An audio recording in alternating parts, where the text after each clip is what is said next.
Heaven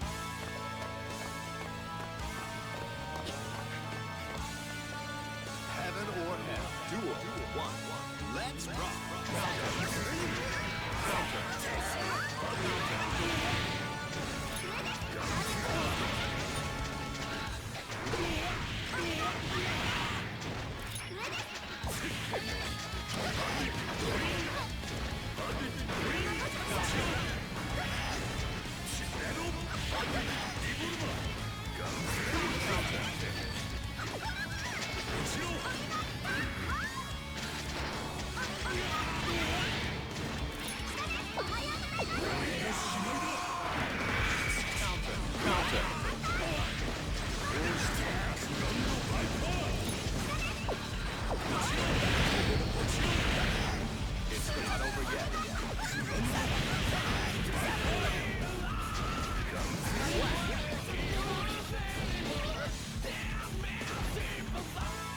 Duel 2. Keep on rocking.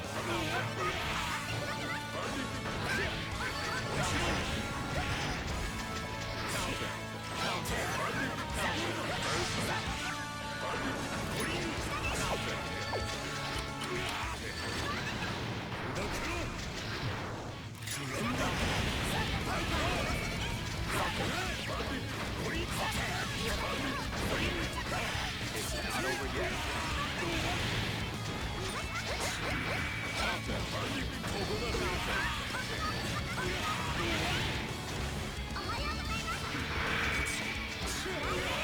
It's not over yet.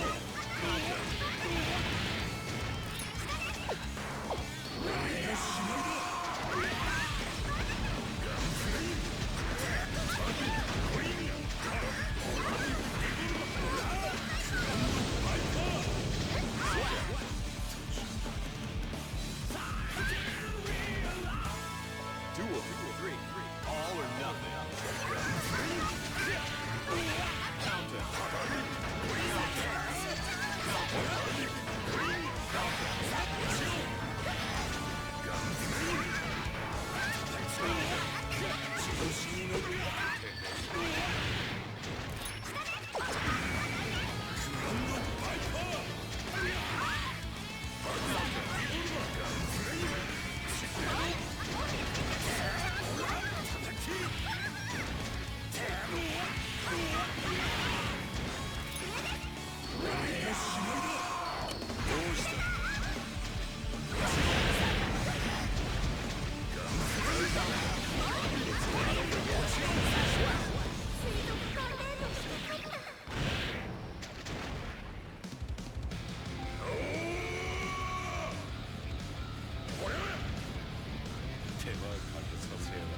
So, win.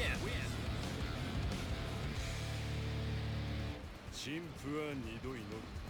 チャペルと墓場で。ここは何度目だ。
Okay, guys, let me know if the commentary is being heard properly, if there aren't any audio issues with the game or with the commentary.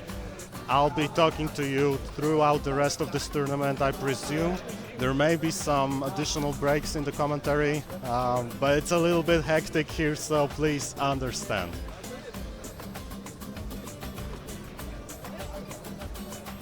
Anyway, all the players are now gathered here, so there's not going to be any issues.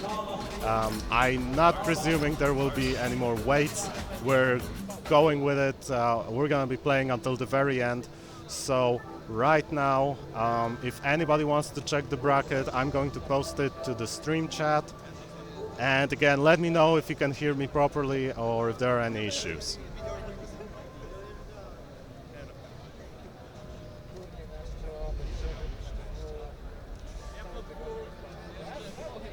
Oh, okay, that was not expected. Okay, just in case, I turned on every audio-related device. Sorry for the background noise, but you know, you're gonna be hearing a bit of that. Anyway, we're having a bit of international match. Okay, let me just fix that.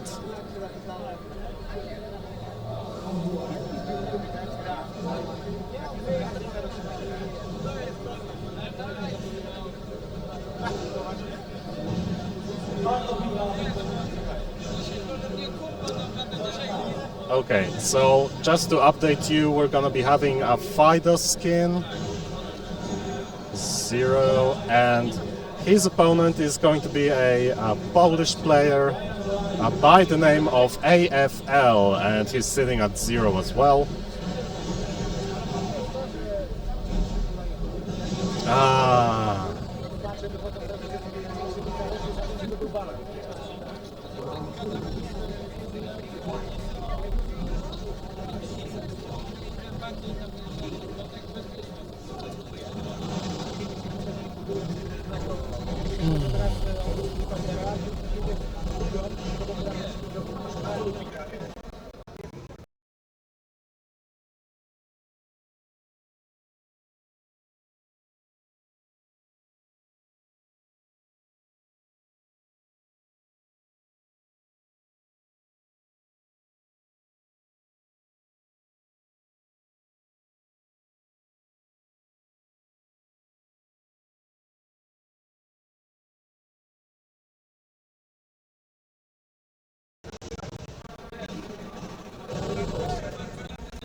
Okay, I'm doing additional tests for the commentary.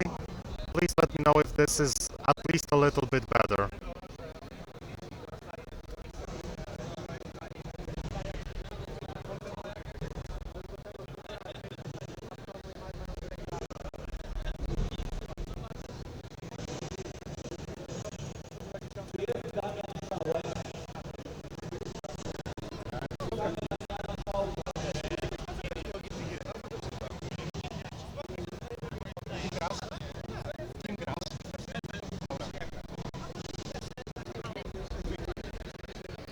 Oh, god damn it.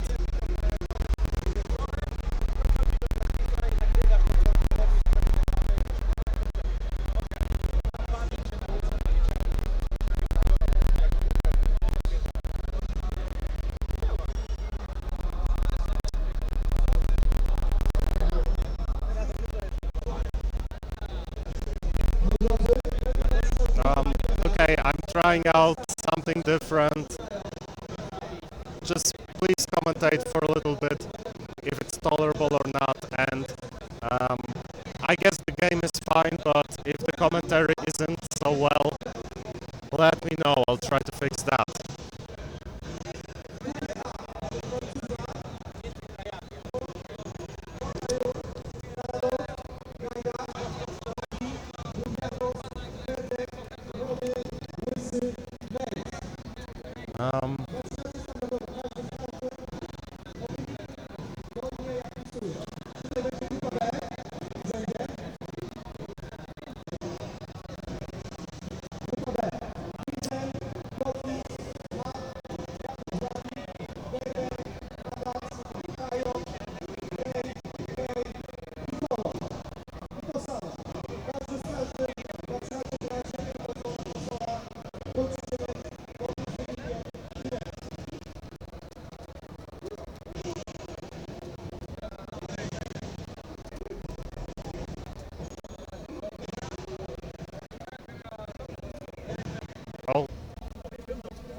Okay, how's the game audio right now?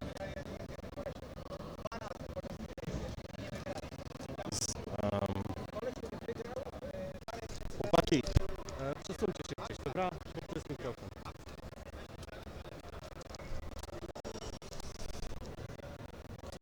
I'm trying to filter out as much as possible, but it may be the best we're gonna get.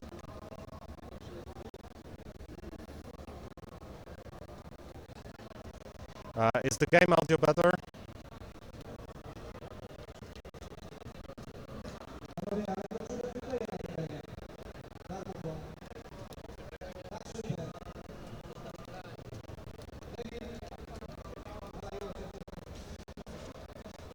I'll be still making some attempts to talk to you, but if you tell me that it's no good, I'm just gonna disable the mic and leave you with the game. Unfortunately, that's the best I can do right now.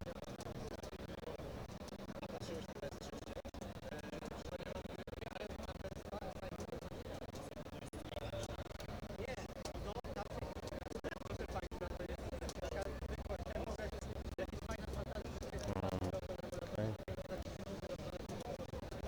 That's unfortunate.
Another attempt at fixing the audio issues. Let me know if it's fine or not.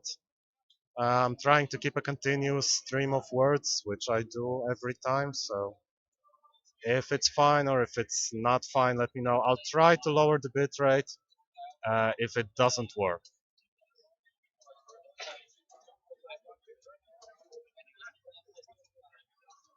Okay, so it works. That's good.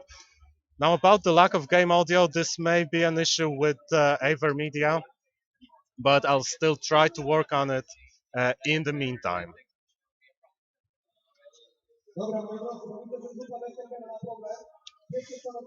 So this match went to Fido Skin, and we're waiting for the next pair. They're gonna be here shortly.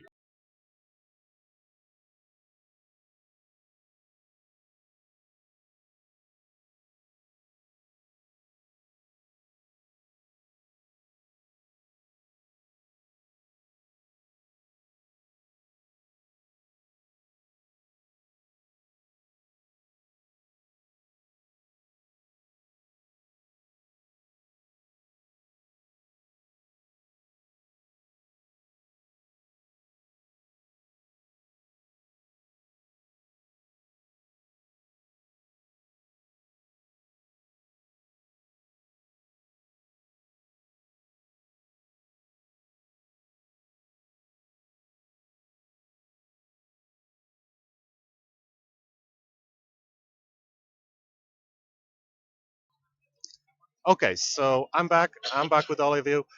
Let me know if there are any international players watching, because I'm not really sure if you want to hear English commentary or if you want me to switch to Polish. That's fine with me. Just let me know if there's anyone listening in either language.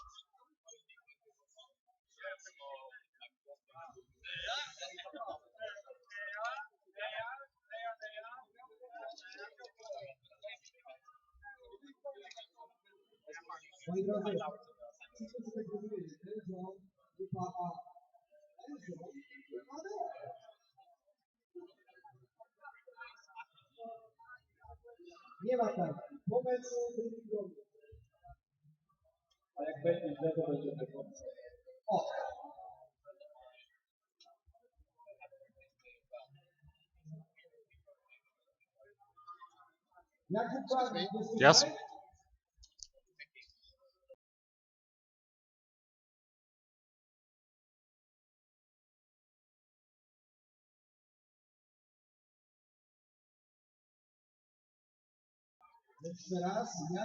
Um,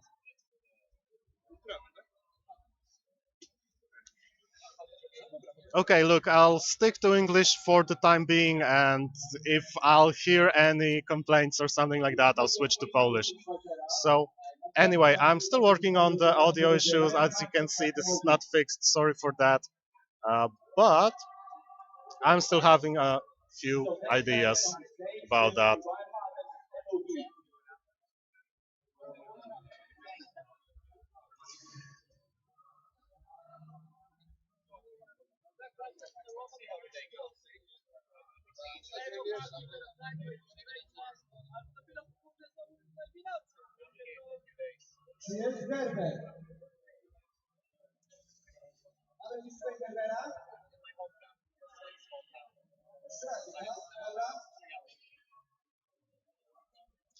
Okay, I'm not gonna fiddle with the audio controls because it makes the stream freeze and the game freezes for the players. So let me just. Oh, we're we're having a little bit of an issue here. Tak? Dobra. Rundę.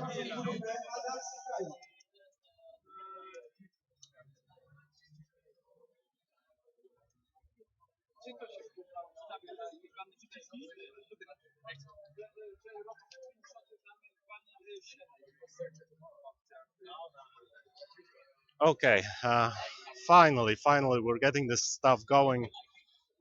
Let me tell you, setting it up was a bit of work. But it doesn't matter now. Right now, what matters is that we're having this tournament going on. We're having 12 players in the bracket. Right now, we're having a little bit of an issue here with the controller being sort of unresponsive. But I am trying to determine whether or not it was an issue with one of the players' controllers, or maybe it was something like oh no, it was an issue with the controller, so that's gonna be a first round going to COD. Sorry, I'm just gonna fix that real quick because we're actually not having COD here. We're having a little nice gentleman called Will Q, a mysterious player indeed. So, um, this is one of the newer matchups, of course. Sin, a new character added all the way back in Sign, so a lot of people had time to get acquainted with him.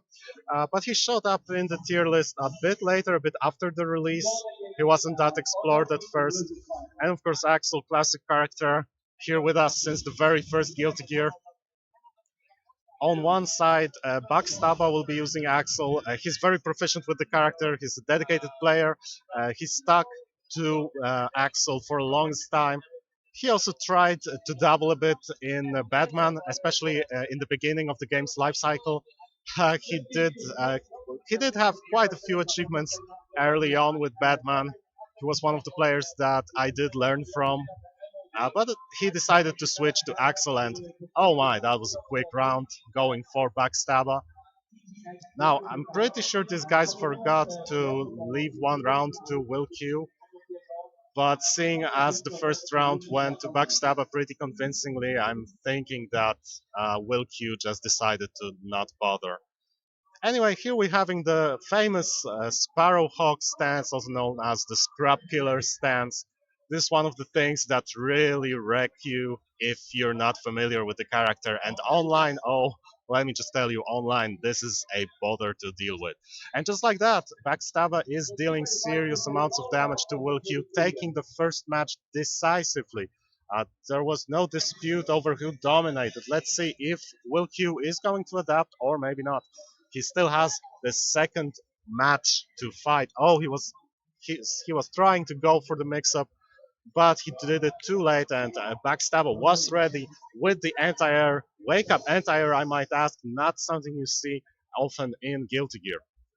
That said, the cross-up is very effective, was very effective in the first match, And here we have some cancels into command grab, of course, long range command grab, unblockable. Even though it looks like a projectile, you have to jump it. You can't block it, and just like that, again, the ransom follow-up seals the deal. Now Backstabber focused on the prize, eyes on the prize throughout the whole tournament, even before he's coming here to win, and he will have some fierce opposition in front of him. As we can see right now, Wilq is baffled as to how to actually deal with Axel's pressure. That is not something you see very often, such an up-close fight using Axel. But Backstabber is feeling pretty confident, goes into Sparrowhawk stance, and meaty attack seals the deal. This is second match for Backstabber, and that's it.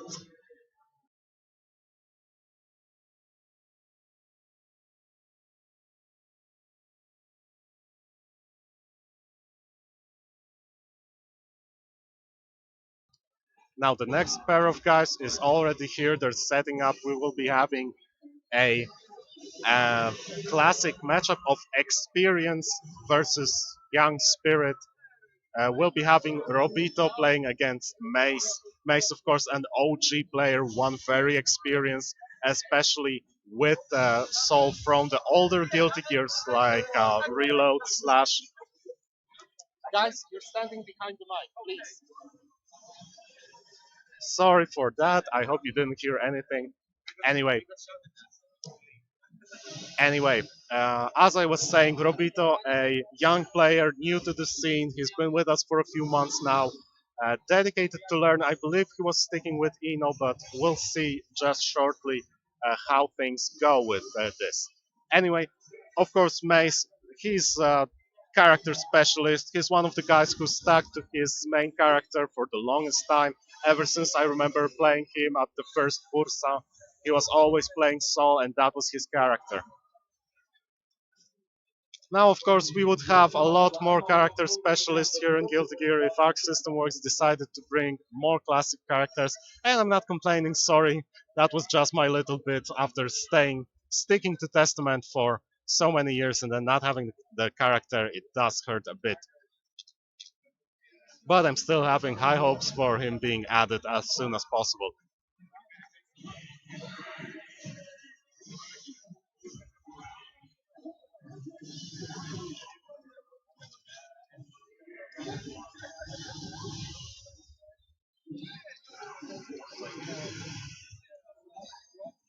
Okay, so right now we're having Robito against Mace. We've just finished with Will Q against Backstabber. And and just like that we're having sound, which is weird. Let me try to output you the sound to you guys. Please let me know if you're hearing the game right now or if it's too loud or too silent. This was sudden, so sorry for that. I hope nobody's ears burst.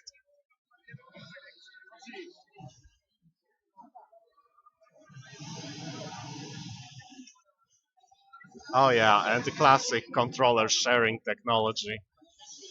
Unfortunately, DualShocks 4 and PS4 compatible controllers are rather expensive still, so some of the players do decide to share it, especially if they're not playing on PS4. Which is true for a lot of players. I mean, Guilty Gear had a very successful PC release. We had about 70,000 people buying the game, and for a PC port of fighting game, I must say, I was happy with seeing those numbers. Okay, and we're having a little bit of mix-up with the names, but I'm switching it right now for you. And just as I suspected, we're not be seeing any surprises over here. Mace is sticking to Sol, picking up this beautiful red and black costume, I mean color scheme or whatever.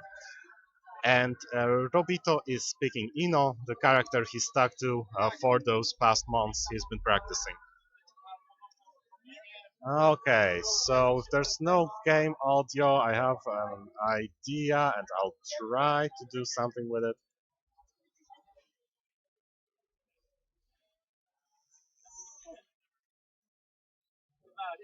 Salt versus Okay, Robito. let me know if Get this ready. fixed the game audio issue. This is the last thing I can try for now.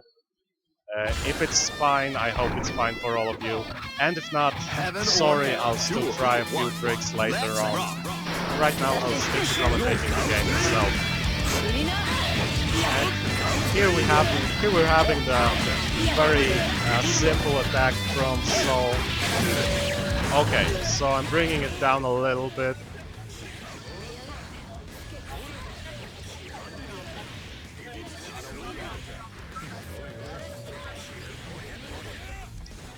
Okay, the audio is fixed right now, and I hope it's gonna be fine for all of you. In the meantime, Duel. Turn up the heat. okay, so let's go back to the match. I'm really happy that we worked this one out. Anyway, here we're having a solid Soul combo launching Enos high up in the air, but Robito is not letting go. He's been trying to go for the low Blitz Shield. Let me remind you that this option was buffed here in Revelator.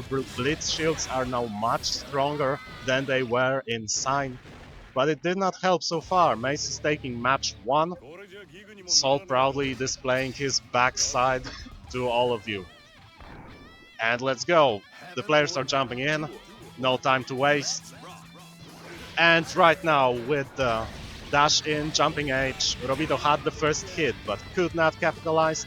Mace is coming in, going in strong with the 3 frames standing kick. One of the best normals in the game in my humble opinion. Oh, and he gets the launcher from crouching heavy. Goes for a little OTG strike. And then the gunflame just guarded by Robito. He's not sleeping on it. Oh, but he did not react in time for the Grand Viper. And just like that, Mace goes for the regular throw. First round of the second match goes to Mace. Keep on rocking. Now let's see, Robito starting a little bit slower, a little bit, creeping in, trying to score this hit footsie style. We're going a little bit Street Fighter here, but Mace is having none of that. He's just increasing the distance and running back, hitting Robito and starting his offense. Soul is so scary up close. Oh, Mace went for the dust loop, but could not get it to connect. And just like that, we have YRC after the gunflame. That's the way you're supposed to do it when playing Soul. And with a few whip jumping H's, Mace just closes in, gets the last hit he needed, and that's it. Mace is progressing. これじゃギグにもならねえだろうが。さて、いつまでも茶化せると思う。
Okay, now I know what's wrong with the game audio. There's been some issues with the settings on the console, so sorry for that, but players have already started and I can't really interrupt them right now.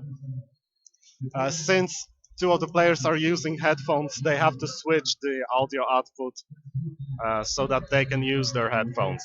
And that of course means that we're not having any output audio for the stream.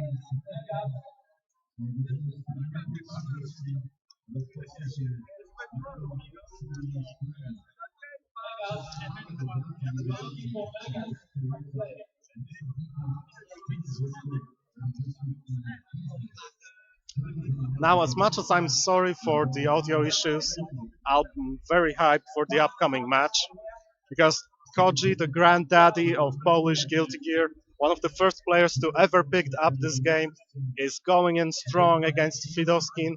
Now, of course, Koji was waiting with the seed, with the bye for Fidoskin, who defeated his opponent in the earlier round, and that's the result of the previous match. We're going to be having Koji against Fidoskin.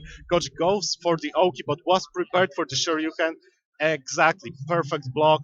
And after that, appropriate punish. Goes for setting up the seal, but doesn't quite get it. And here comes Fidoskin with the offensive from Leo. Again, very strong character up close.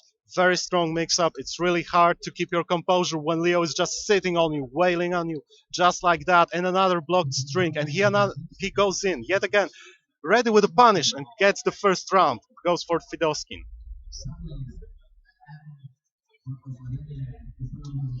Now, so far, both characters were trading blows left and right. Fidoskin really is going in strong, but Koji was ready with the fortress defense, pushing back his opponent. Oh, but this little distance that he gained was not enough. Fidoskin managed to get inside again and scores another hit. Short combo does not deal a lot of damage, but it is very damaging psychically. I mean, it just wails on all your mental defenses. It's so hard to keep your composure. And then another knockdown. Goes for the cross-up, but Koji was ready with the throw. Instant air dash, trading YRCs left and right. And here he comes, Koji with the jumping H. Goes for the stun dipper, charged and cancelled, but Fidoskin ready with the throw, goes for the follow-up combo, does not get the knockdown, and here comes Koji, here's his chance to shine, goes for low. Fidoskin doesn't block, and right now Koji with the overhead dust starts his aerial offensive, but drops the combo at the crucial moment, but manages to score the hit regardless of that. Now, it's 1-1, it's anybody's game. Koji decided to start with the jumping edge, but Fidoskin was ready, goes for the dust, but a bit too late or a bit too soon. Koji was ready anyway. Goes for charged stunnage, gets the pressure, builds up some guard gauge. Fidoskin uses the dust, very smart, but not at this distance, not quite. He whiffed, Koji was ready with a punish, and here comes punish from Fidoskin. Now Koji with the cross-up slash. This is a rather hard cross-up to get. The character doesn't really switch sides. But of course, Koji is a dedicated player. He knows his character in and out. Oh, sets up another air seal. Gets Fidoskin for just one hit more. And again, charged stunnage, YRC. But Koji YRCs a bit too soon. And the charged stunnage doesn't come out. And again, tried to go for the regular stunnage in front of the seal, but Fidoskin was ready. Crossed up, get the knockdown, goes low twice, and scores another knockdown. This is going to be crucial, the big moment, the cross-up. Oh, and he confirms.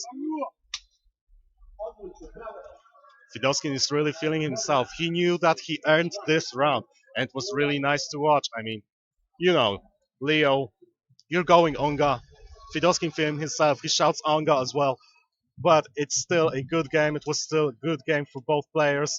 Let's not get too meme ahead of ourselves, right? So now, again with the jumping H, good normal from Kai, and it's been used to great effectiveness for Koji right here.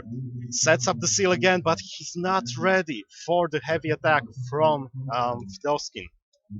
Now, Koji almost got the knockdown, but he gets the hit from regular stunnage. YRC sets up the seal. He's gonna be having a big charged stunnage mix-up. Goes for throw. Fidoskin is on his last legs, but he can still pull through if he scores another hit, but he doesn't. And just like that, with another hit from the regular stun edge, just a little bit outside of Fidoskin's range. I mean, Koji is taking great risks with those regular stun edges, but with YRCs, they are a little bit safer again. So Fidoskin is ready with the punish, but Not all the time, he can be ready all the time after all.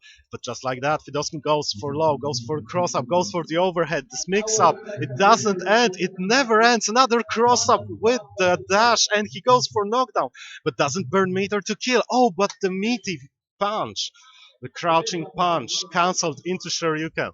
Fidoskin was ready and was hoping for the chip. And now Koji starting a little bit safer this time. You know, just stays in place, tries to score this first hit. Let's not forget Koji is on the ropes right now. Only the match point goes for Fidoskin. Oh, Koji just releases charged stun edge, but Fidoskin was ready with the block. Does not really allow to get himself hit. Oh, with the YRCs right now, Koji was having a big opportunity here, but Fidoskin ready with the escape. Scores a knockdown, and finally Koji goes for the DP. Frees himself, sets up another stun edge. This time, Fidoskin ready with the block on the dust and goes for a mix-up of his own. But Koji ready to jump out, sets up stun edge. Oh, but here we go with the alpha counter, and Koji scores a counter hit, but it's not enough to kill. Now it's within one hit range for both players. Charged regular stun edge, YRC. Fidoskin goes for knockdown, one hit more. Koji ready with the block.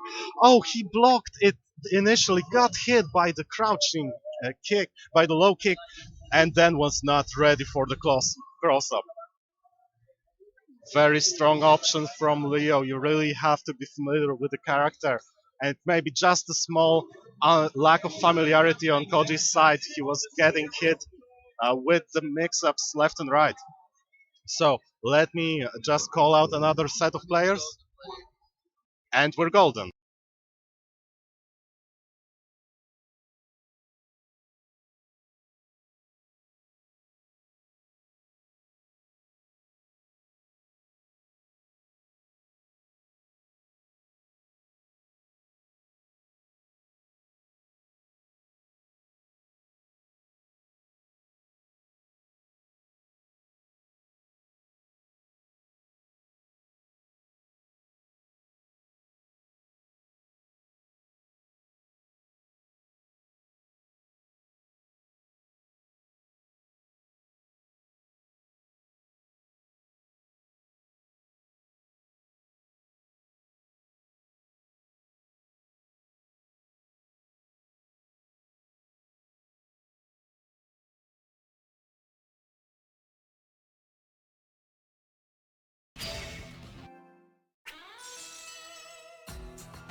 Get ready to rock.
Let's rock.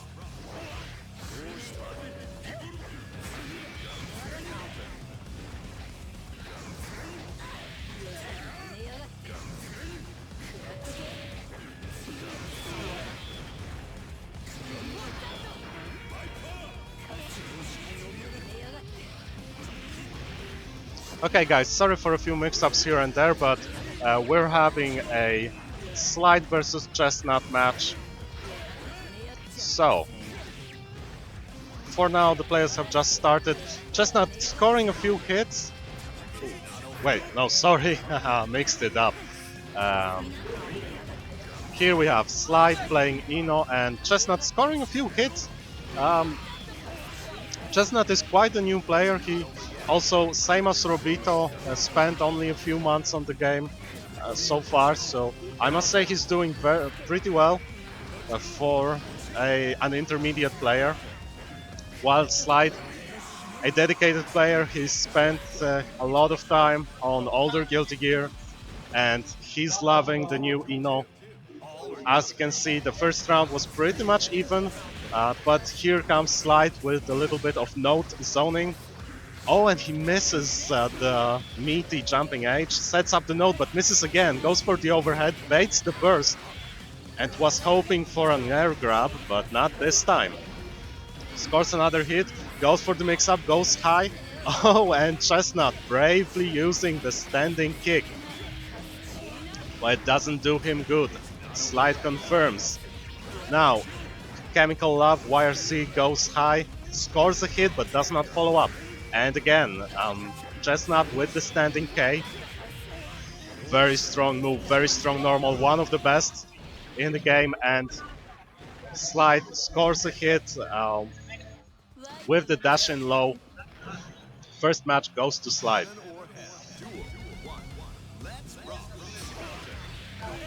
Okay, and first hit, Slide again with the dash in overhead. You have to remember to play against Ino a little bit differently, since her dash puts her in the air and all the follow-up attacks are jumping normals, of course. Overheads have to be blocked high. So the regular method of just blocking low all the time and reacting to the overhead is a little bit trickier here against Ino, and the first round of the second match decisively goes to Slide after a flurry of mix-ups and attacks. Oh, but here comes Chestnut opening with the Riot Stomp, scores a hit, goes for another one and into the dive kick, and scores another hit, gets the launcher. Oh, but he's getting a little bit mashy over here, and Slide is going to punish that soon enough. Scores an early hit, does not follow up through, but just like that, a third of Chestnut's life is down, and Slide scores another overhead hit with the dash in H. Chestnut bursts at the worst possible moment, but Slide does not punish.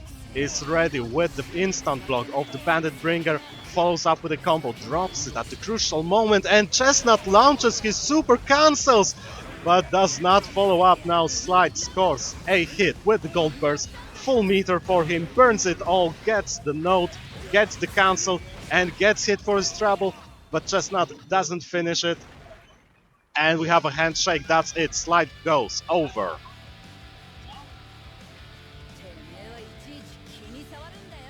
Ino wins straight.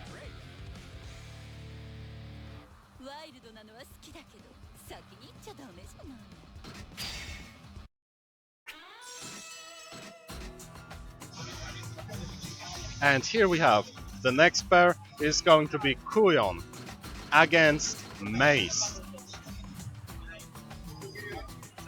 Now, as you...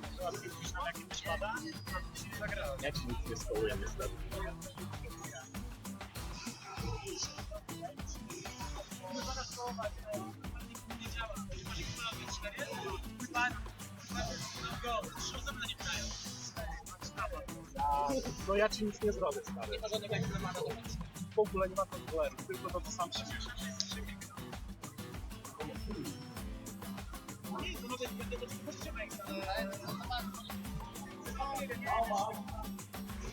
Okay.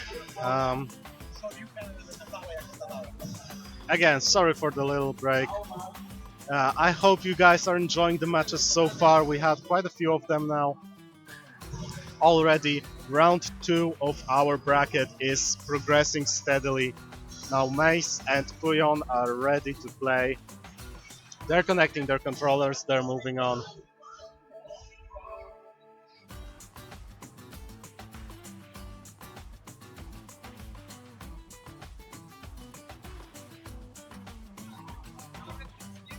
I do apologize if my voice sounds a little bit hoarse.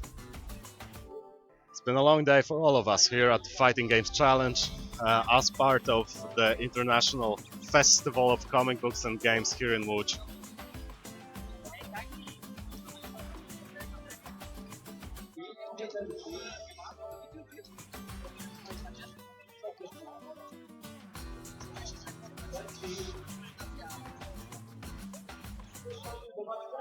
Okay. And as usual for the PS4, a few login issues.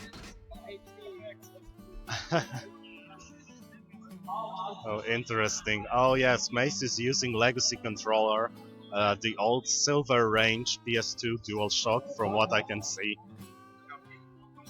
Wasn't that a good controller, eh? But right now it's not as good as it used to be on account of it not being able to be connected properly.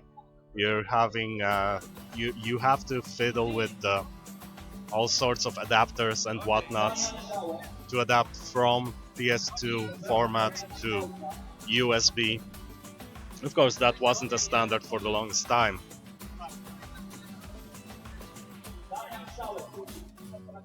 And finally, here we're having Mace against Qjon, both players, sorry. Both players are ready, they're progressing steadily, they just need to log in quickly.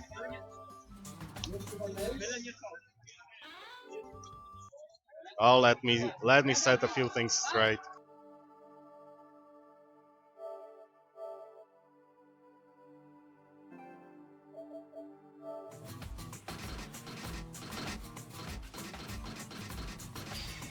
Oh, and here are players getting mixed up by their very own inputs. And let's see. Oh, okay. So, Mace sticking to his red and black color, Qjon showing us a little bit of Jam. Now, Jam is a character with a long story in Guilty Gear series, but she's been added only recently to Guilty Gear with the addition of Revelator update. Now, what's interesting here is Jam and Sol are kind of similar characters, you know. Both characters want to be in your face as much as possible, both want to score those counter hits, they want to overwhelm you with unrelenting pressure. But of course, Sol is a little bit more ground-based, whereas Jam has a few air options. Maybe not the strongest ones around, but you get what I'm saying. Now, an early knockdown from Qjon with the standing dust, a rather unconventional method, but if it works, of course. Qjon ready with the Fortress Defense Guard and goes in with the instant air dash, scores a hit, knocks down. And what's that? We're having a little bit of baits here. I guess Qjon was expecting Mace to go for the DP, and just like that, Mace didn't go for the DP the first time, but the second time, you can be sure that he's gonna pull no punches here. And of course, let's not forget that under ideal circumstances,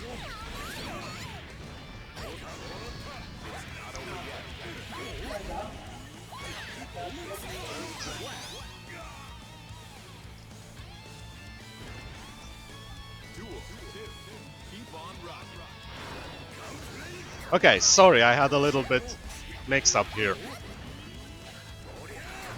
Okay, let's go back to the match. Now, both players are trying to find this ideal spot to land that one hit, and Mace is the one who scores a hit with the gun flame. And let me remind you that it was an air hit with the gun flame, so this is a perfect launcher for Sol. Maybe not the very best one, I would say that the best one is either a counter hit Bandit Bringer or counter hit Fafnir, but for how many times Mace had used Gunflame, it's good that it finally paid off.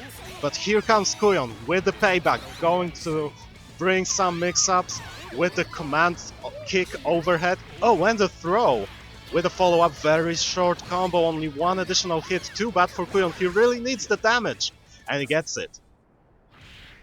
With the crouching edge, strong move, although a bit deceptive in its hitbox. It's not that good as it looks, but as we can see, Qjon is using it very effectively. Oh, both players now starting with the backdash.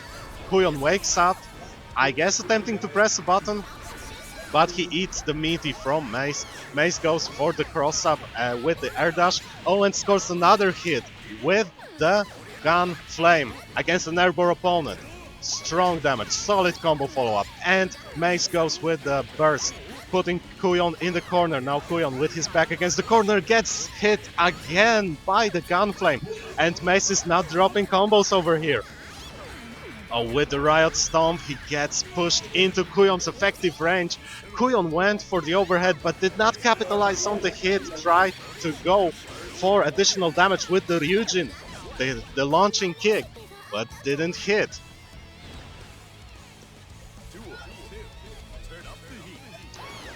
Oh, sorry, I got a little bit mixed up. Didn't Qjon win the first match then? My, how fast it flies here. Okay, and with Qjon blocking the reversal, he goes in for very strong damage, even though the combo was rather short. That's how Jam works here right now.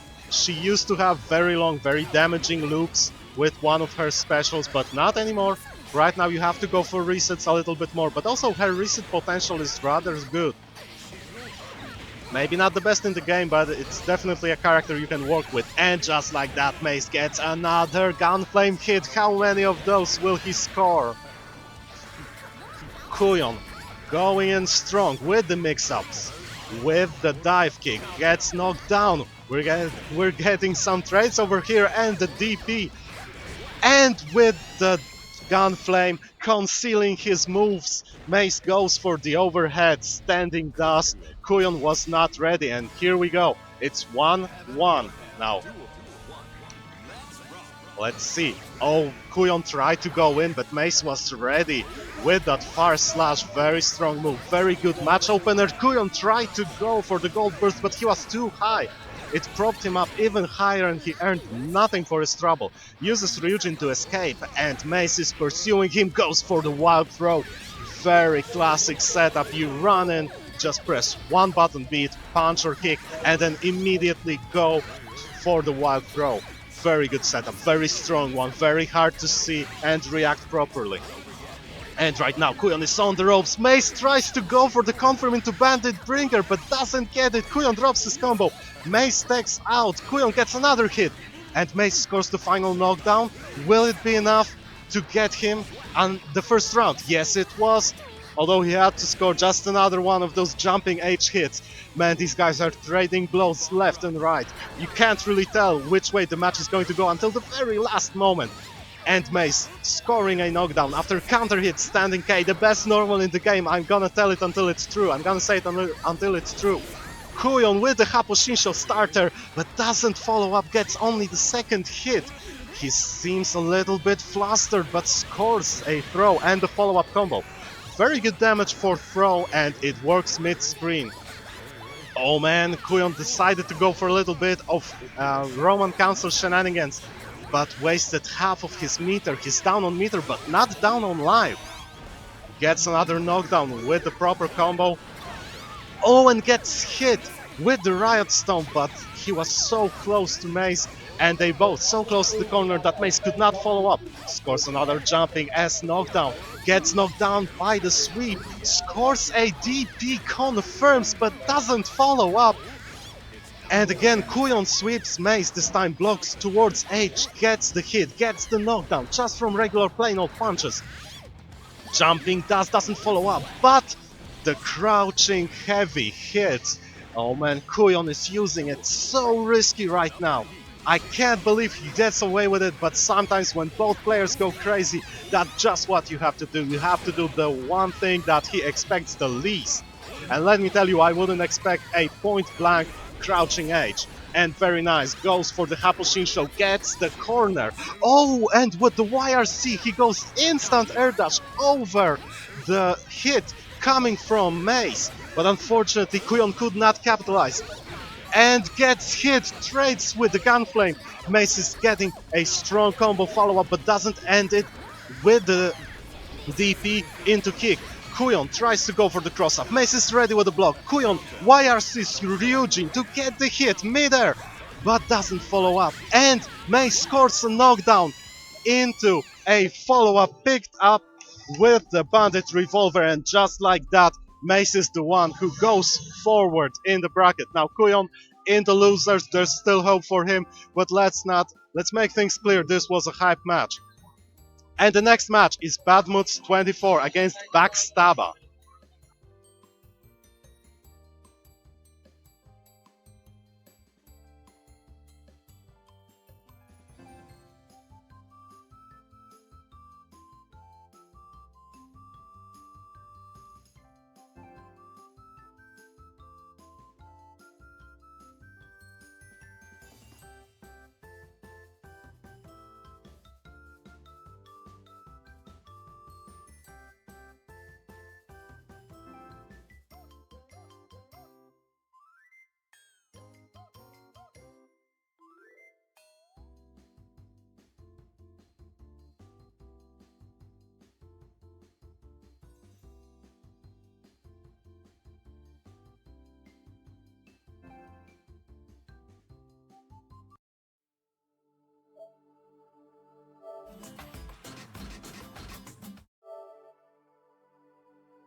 Who dares to enter the main?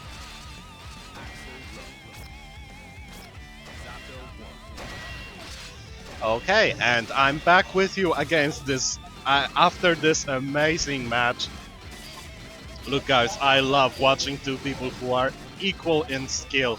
I mean, of course, Qjon was trying a bit more methodical approach, a bit more calculated, whereas Mace just went ham, but he believed in himself, he believed in his character, so that there's no way to discuss this any other way. I mean, they were going ham, both of them, they were doing their best. It was really nice watching this. And now it's time to update. We'll be having Badmuts 24 against Poland's very own Backstabber. Oh, we're starting with the button check. We're starting with the button check. We're going in. We're having fun over here. I mean, Sato against Axel. That's an interesting matchup, I gotta say. I mean, of course, since the characters have such different ways of approach, such different gameplay styles, what I was wanting to say over here. Of course, Sato going in strong with the double character mix-up, with the Shadow, with the unblockables, whereas Axel staying a bit further away, trying to zone out, trying to get his opponent frustrated into making a mistake. And the first hit goes to Backstabber, but here comes Badmuts, getting the drill. We're having a little bit of coal miner tech over here. Oh, Backstabber goes for the overhead with the dust, but Badmuts is ready, and here we're having Mawaru mix-ups. Welcome everybody, this is real Akademia Górniczo-Hutnicza gaming. And Backstabber landing the unblockable, landing the command grab I should say. Goes for the Sparrowhawk stance. Very strong going in with from Backstabber. Opens the Sparrowhawk stance, but here comes Badmuts. Oh, they're trading their blitz shields right now. Badmuts going for the command grab into the unblockable, and that's going to be it. Just like that, whenever Eddie gets an opening, he's gonna make you pay, you can be sure of that.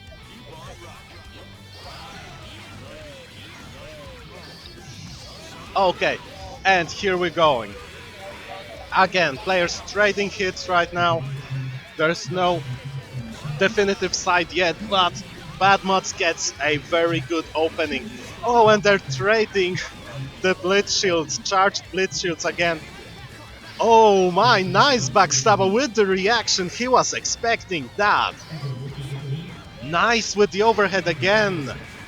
Goes for the Rensen follow-up, gets counter hit, gets hit by the Nobiru, but no counter hit. Badmods calls his shadow back, he really needs Eddie, blocks the teleport, and Backstabber goes for punish, but unfortunately gets hit by burst. Now Backstabber is in trouble, he's blocking and blocking, but Badmods was out of Eddie, but still he managed to land just that one last hit. And here we're having Eddie Zato over here triumphing, very stylish. Very stylish. Oh, and the back jump with the long normals from Axel. Oh, Backstabber was expecting the Eddie summon, and just like that, he took Eddie from Zato. This is very important in this very matchup, because, I mean, in every matchup against Zato, every time you play against Zato, the one thing you should focus on the most is beating that Eddie, killing that Eddie, because without Eddie, that's your chance to shine, that's your chance to get Zato. Oh, and again, Badmod's ready with the Bleed Shield. You gotta admit that this overhead that Backstabber is using is very, very slow. It's easy to react. And Backstabber got hit by the drill 4 times. I mean, just think about how many tons of coal you could mine with those drills, man. I mean, you could provide some energy for half of Poland with drills like that. But anyway, we're back to what's considered neutral for Axel. I mean, staying full screen away. Backstabber ready with the block for the overhead dust. Oh, and Badmods whiffed the Nobiru, but unfortunately, it didn't really turn out too well for him. Oh, Backstabber wanted to go for the overhead again, scores a Rensen hit on both Eddie and Zato. Very important, gets the knockdown with the cross-up, but unfortunately his opponent Badmods is ready with the block on with a hit on the unblockable. Now Backstabber goes for Rensen and the Sparrowhawk stance. Badmods knows what to do. He was trying to hit Backstabber out of the Sparrowhawk stance with a normal. However, he whiffed, I believe, due to range. And right now Backstabber got a full screen to work with, and it's Badmods who has his back to the corner. Backstabber scores a very important counter hit with the overhead and goes for the overhead again, but Badmods so ready with the blocks. He's adapting very quickly to Backstabber's style of play, and he's ready with all the blocks. Backstabber trying to go for a little bit of shenanigans, a little bit of frame traps, and the Sparrowhawk stance. Look at the chip damage, anything takes it, and it's Backstabber's hit that scores him the second match. That is 1-1. Now players jumping in, they're focused, they want to get this over with and they want to win it. Oh, Backstabber opening with the counter, reversal as we used to call it. Very good opener, goes for the DP, but unfortunately he hits Eddie, not hitting Sato, giving an opening to Badmods. Scores a very good starter, strong combo, deals half of life of damage, and then follows up with another few percent ticked off with the Sparrowhawk stance. Jumping in, oh, getting hit by the Nobiru, but please watch out for the hits that Badmods is scoring. Not a single hit of that Nobiru was a counter hit, which would be devastating for Backstabber. But even still, Backstabber has his back to the corner, getting slowly chipped out, and the overhead, the jumping slash is the one. Jumping heavy is what takes it. Okay, now match point for Badmods, but Backstabber scoring the first hit, starting with a few openings here and there. Getting those little hits, they do count, but against Eddie you have to go crazy. You have to just wail on him until he is dead. Oh, and Badmod's going for the YRC to score the command grab. That would have been it. Fortunately, Backstabber was ready with the chicken guard. Confirms a second hit. Badmod did not tag in time. Goes for the overhead. Backstabber is ready. Oh, and baits. He baits the Blitz Shield, but unfortunately scores nothing off of that.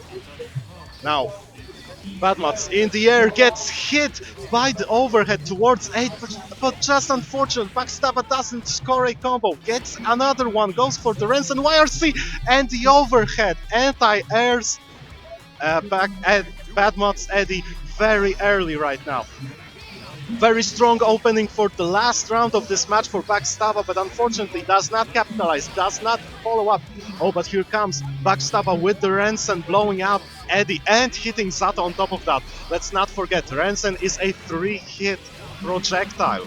So right now, it's a great move to deal with Eddie and Zato at the same time. However, you have to remember that it doesn't score a lot of damage. You have to go and really press on to score some more. Goes for the Sparrow Hawk, tries to bait Badmod to get out of Break the Law, but he doesn't, and just like that, Badmod scores a hit, is going to confirm, and the Nobiru, the grey hit Nobiru.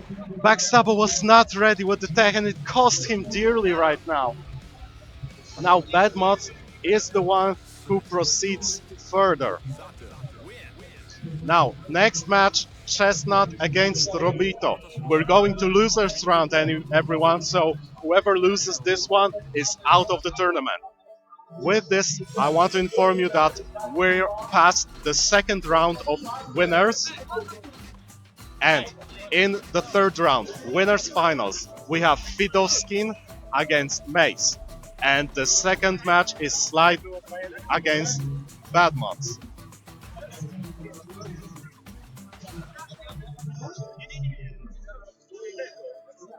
Sorry.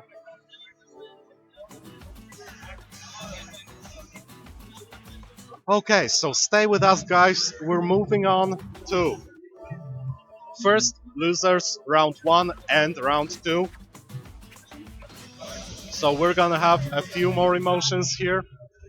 After losers round 1 and round 2, we're gonna move to winners round 3. Again, Fidoskin versus Mace and Slide against Badmods 24. The same Badmods that you've just witnessed. Now let me just update the display over here. And what we're having here is Robito sitting at 0 points against none other than the famous Chestnut. You may also know him as the famous Chestnut Rise, but he's not using this full nickname right now. Right now what he is using, however, is Soul. And we're having, again, a matchup of Soul against Ino. Two very aggressive characters, albeit Ino having a little bit more control when she gets going, while Soul being equally dangerous anywhere on the screen. And right now, Chestnut is wailing on Robito with the dive kick, with the riot stomps. Robito answers with the musical note. That is a 3-hit projectile when charged, even more than 3, I believe. Oh, Robito goes for the Destroyer. And he gets the hit with the Destroyer. Here we're having some megalomania, everybody. This is the first Destroyer here at the Fighting Games Challenge 2016 Guilty Gear Xrd Revelator patch 103 or 104, I believe. Yes, that's right. And right now Robito is naturally very smacked. He's very happy with what's going on right here. Oh, tries to go for the Destroyer again, but I'm pretty sure that it's not gonna work. Oh, Chestnut scored a dizzy. I was hoping for him to go for his own Destroyer, but not this time. He wants to end it all. Breaks every law with the Dragon install. Goes for the explosive Riot Stomp, and with the Grand Viper, that's the way he goes. So that's 1 round all. The first match of losers bracket, Robito against Chestnut Rise. Now Robito tried to go for a little bit of shenanigans. Chestnut is having none of that. He was ready with the counter hit slash. Goes for a few follow-ups here and there, but here comes Robito scoring a few hits of his own. Now Chestnut is going ham with the Jamada, the Fafnir, and the anti-air Tyrant Rave. Very nice, very brave moves from Chestnut. He is going ham, he is believing in himself. And even though he only scores a few hits each time, he is winning this match, and that's 1-0 for Chestnut in this losers bracket match. Let's not forget that. ならねえだろうが Heaven or hell. Duel. One. Let's rock. Okay, and another round. Chestnut scoring ahead with the Riot Stomp, getting another hit. Does not confirm with the dive kick, of course. Oh, and we're having a little bit of a banter going on with Chestnut using his disrespectful move against Robito. Goes for disrespect again. My god, he's having fun over here. He's believing in himself, he's feeling like a winner, he's going in, goes for yet another one disrespect. I think this one might be a little bit too much, especially since Chestnut is very low on life. Goes for Tyrant Rave, but Robito is very far away. There's no way that would have hit unless Robito would have dashed right into that. And again, disrespecting his opponent. That is very unsportsmanlike. But the Fafnir is what seals the deal. Fafnir and going in strong. Chestnut first match was his, now first round is his as well. Scores a hit with standing 3 frames kick. Cancels that into Gunflame, doesn't score much else. Goes for the Grand Viper on Wake Up and scaring his opponent a little bit with the Fafnir. Scoring a counter hit with the Towards H. Very strong move. Long range, good frame data, cancelable. You should use it whenever you can, and Chestnut uses it whenever he can. Scores a hit, picks it up with the dive kick, but doesn't follow up anymore. I mean, you could always do the the air dash after Riot Stomp for a full combo, but Chestnut does not need that, just goes for a combo after Wild Throw, taking the round. Robito is out of this tournament.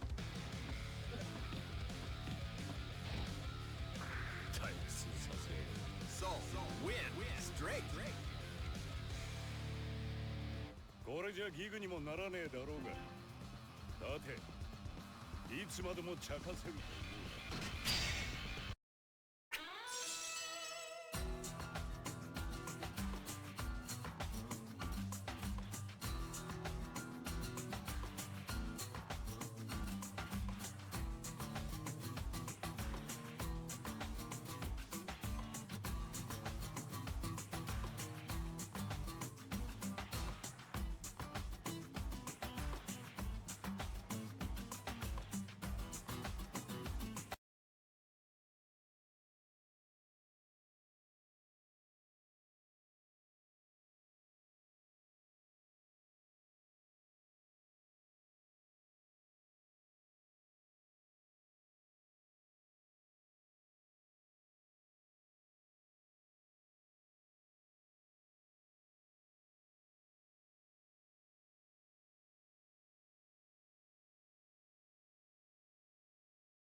Specialty Gear Xrd Revelator.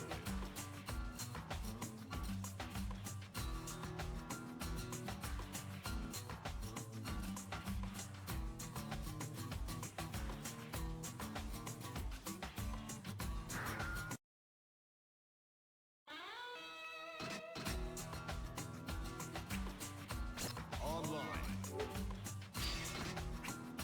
Versus.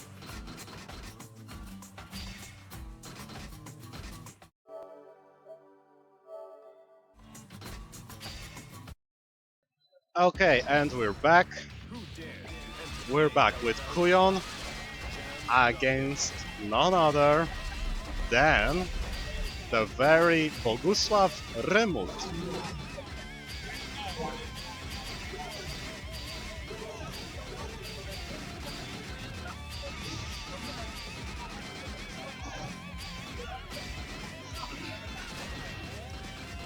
Now Bogusław is going with Elfeld, which is an interesting choice in that I'm pretty sure Elfeld is capable of shutting down Jam pretty convincingly from what I saw.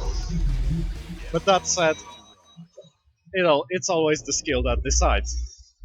Qjon a little bit flustered after his match with Mace. I'm pretty sure he was expecting it to go another way. And right now Qjon's starting defensively with the backdash, charging his overhead, and with the crouching H. Again, 2 counter hits with the crouching H in a row. Let's just say that this move can be used very effectively. Qjon trying to cover a little bit of ground with the command dash, and Bogusław now a little bit lost under Qjon's offense. He did get a few hits here and there, but so far he cannot mount a reliable offensive, and I'm pretty sure that's the worst position you want to be in when playing as Elfeld, because Elfeld doesn't have 2 strong defensive options. She doesn't have that much life. I mean, the damage scaling does kick in for Elfeld, and so the only way you can go with Elfeld is to reliably go ham against your opponent.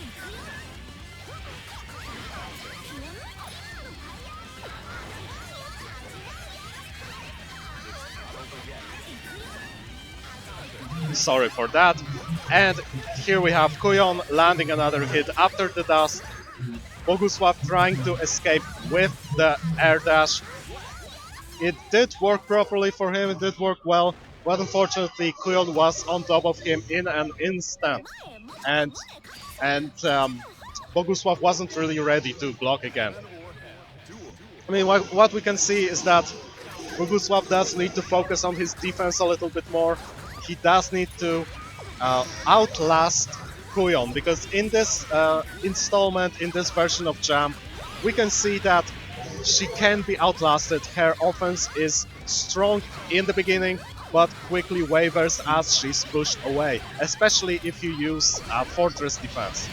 And here we're having a little bit of damage, a little bit of offense mounted by Bogusław with the super, with all the stray hits that are adding up, I might add.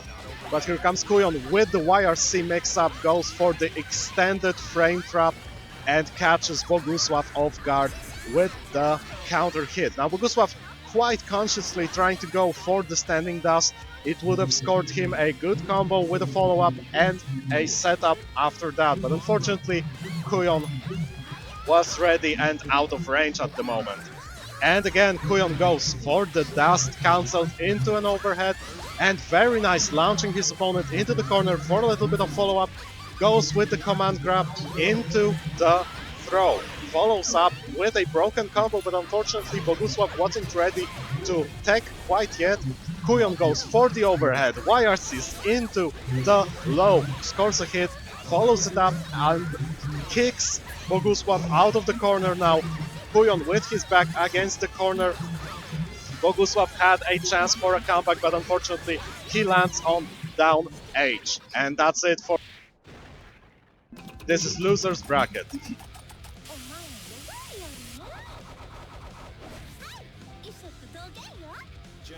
win straight.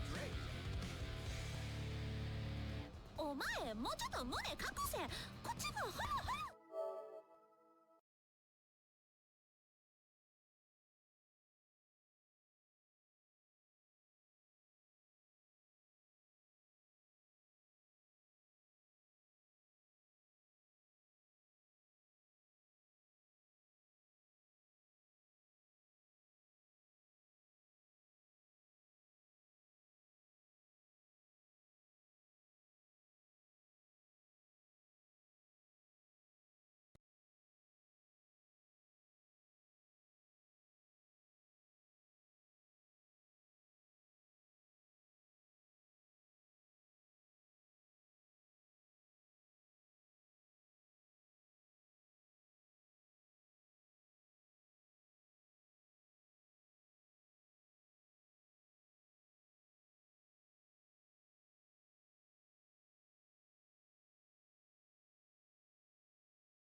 Hey everyone, how's it going? Shiryu here with another round of commentary on this Fighting Game Challenge 2016, a tournament, a set of tournaments played during the International Festival of Comic Books and Video Games in Łódź.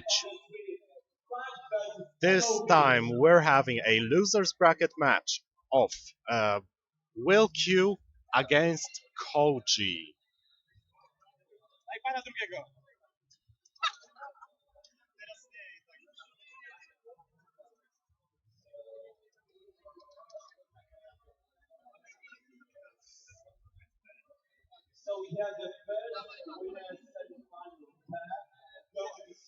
Okay, and now that I've fixed the signings for the players, let's go. Let's jump straight into the match. What we're seeing here is a little bit of father-son violence, or maybe it's cool sparring. I don't know. It's anime. They can spar all they want. This is not family violence. This is kids friendly. Although that elbow was a bit dirty, and the slash afterwards. Not really nice, guys. You should play nice. And Will Q going a little bit of back and forth, trying to close the distance, then backdashing, I guess going for a few baits, trying to bait Koji into attacking a bit more openly, a bit more straightforwardly. Well, unfortunately, you have to remember that Kai does have an arsenal of projectiles at his disposal, so it's not really wise to count on him being the one to approach you. Unless you're having a solid life lead, he really doesn't have to. So what we're having now is a perfect from Koji. Again, the experience, the dedication of Koji, it's all showing through. Although he is having a little bit of trouble with the controller he's using. From what I can see, he's a bit unhappy with his performance, which is quite unlucky. I mean, he's one of the most dedicated players around, and I'd love to see him go full power. And I hope we still get to see that today.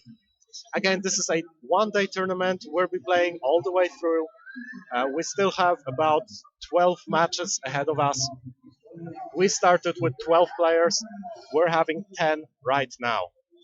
And the loser of this match is going to go home. Right now, all is pointing towards Koji. Will Q is a bit flustered in his defense. But he does score quite a few hits here and there. Let's see if he is able to mount a solid offense. And just like that, Koji takes the round with the crouching kick. And starting with the jump stun dipper. Very nice bit of opening damage from Koji. Will Q is trying to mount an offense with cancels. Of course, Sin is able to cancel his specials into another special move, basically chaining them just like that, just like he did here. But it is using his special food meter that he has to refill after every few specials.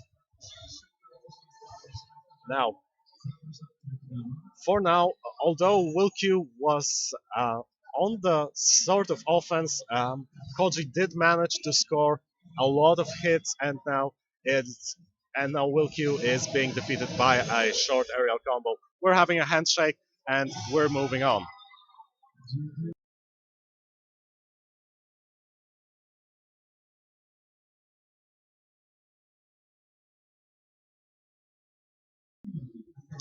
Koji against Will Q 2-0, and Koji advances. He's going to face Qjon in his next match, and right now we're having Backstabber against ALF.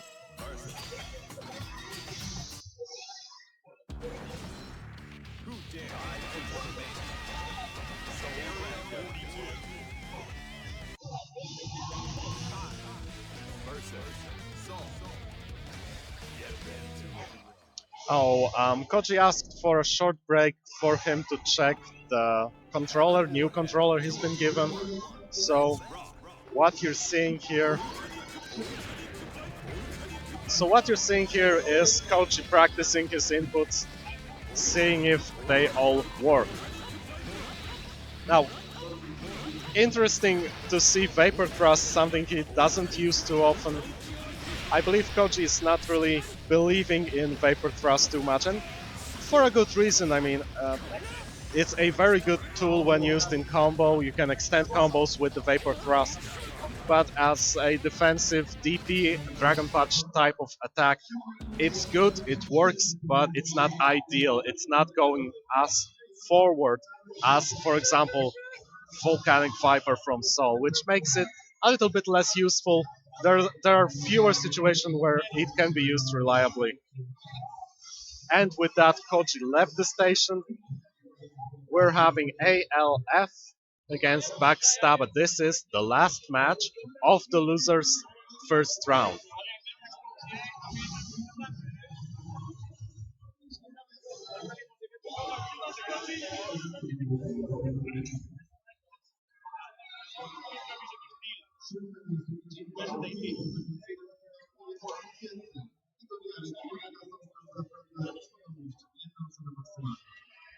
Jeśli chodzi o politykę, to prawda, Polska jest rzeczywiście reprezentowana, ale mamy jednego gracza w naszym reprezentacyjnie, jest to Kevin.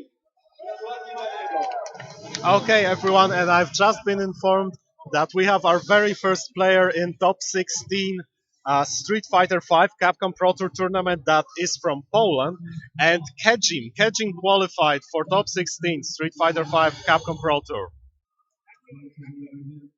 Right now we're having a little bit of button check. That's right. Oh no! They're actually going at it, I'm sorry. Backstabber was mixed me up with choosing of Leo, Elfeld. And I'm pretty sure I'm having the names mixed up right now, but I'm still waiting for the confirmation, so, you know, give it a little bit, right?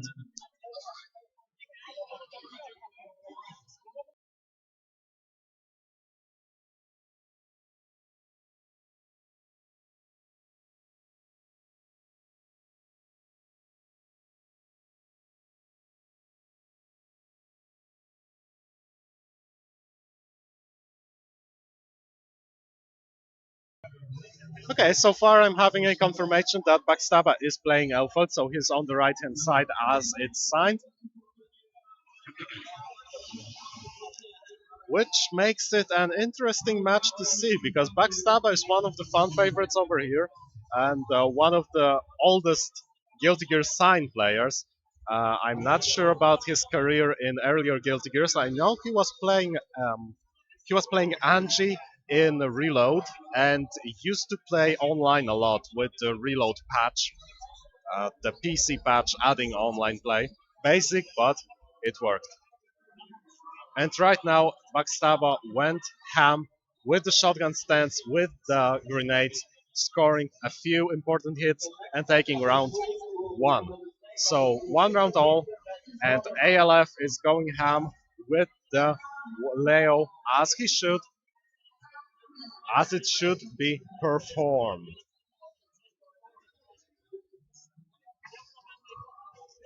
Now we're having a full-blown Blitz Shield being released, but Backstabber is ready with the block. However, he's not ready to block all the mix-ups, and the mix-ups are unending. ALF is unyielding. He's unstoppable unless he becomes blockable.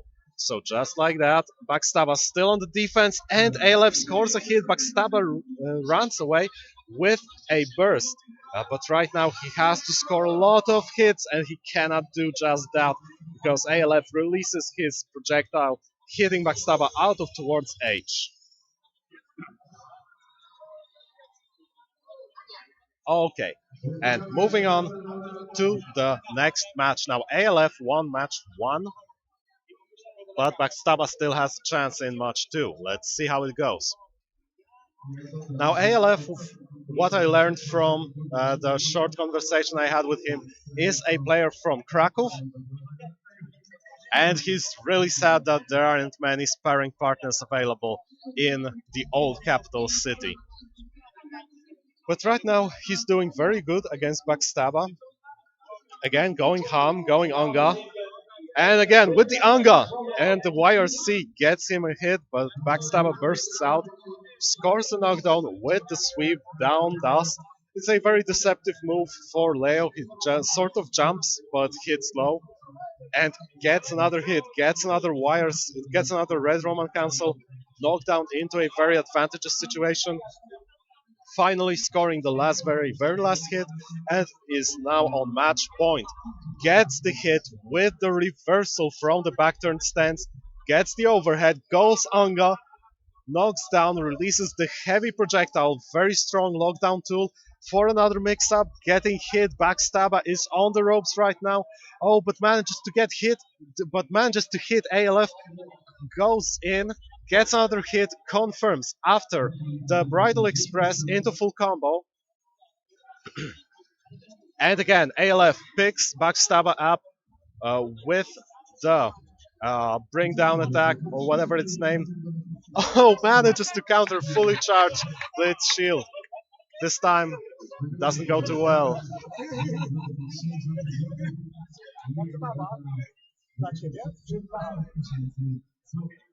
Okay, and finally, I can confirm that it was in fact Backstabber playing Leo. So, sorry for the mix-up. I got mixed up as you all were. Now Backstabber is taking this match, and he's staying in for his match against Chestnut. Chestnut!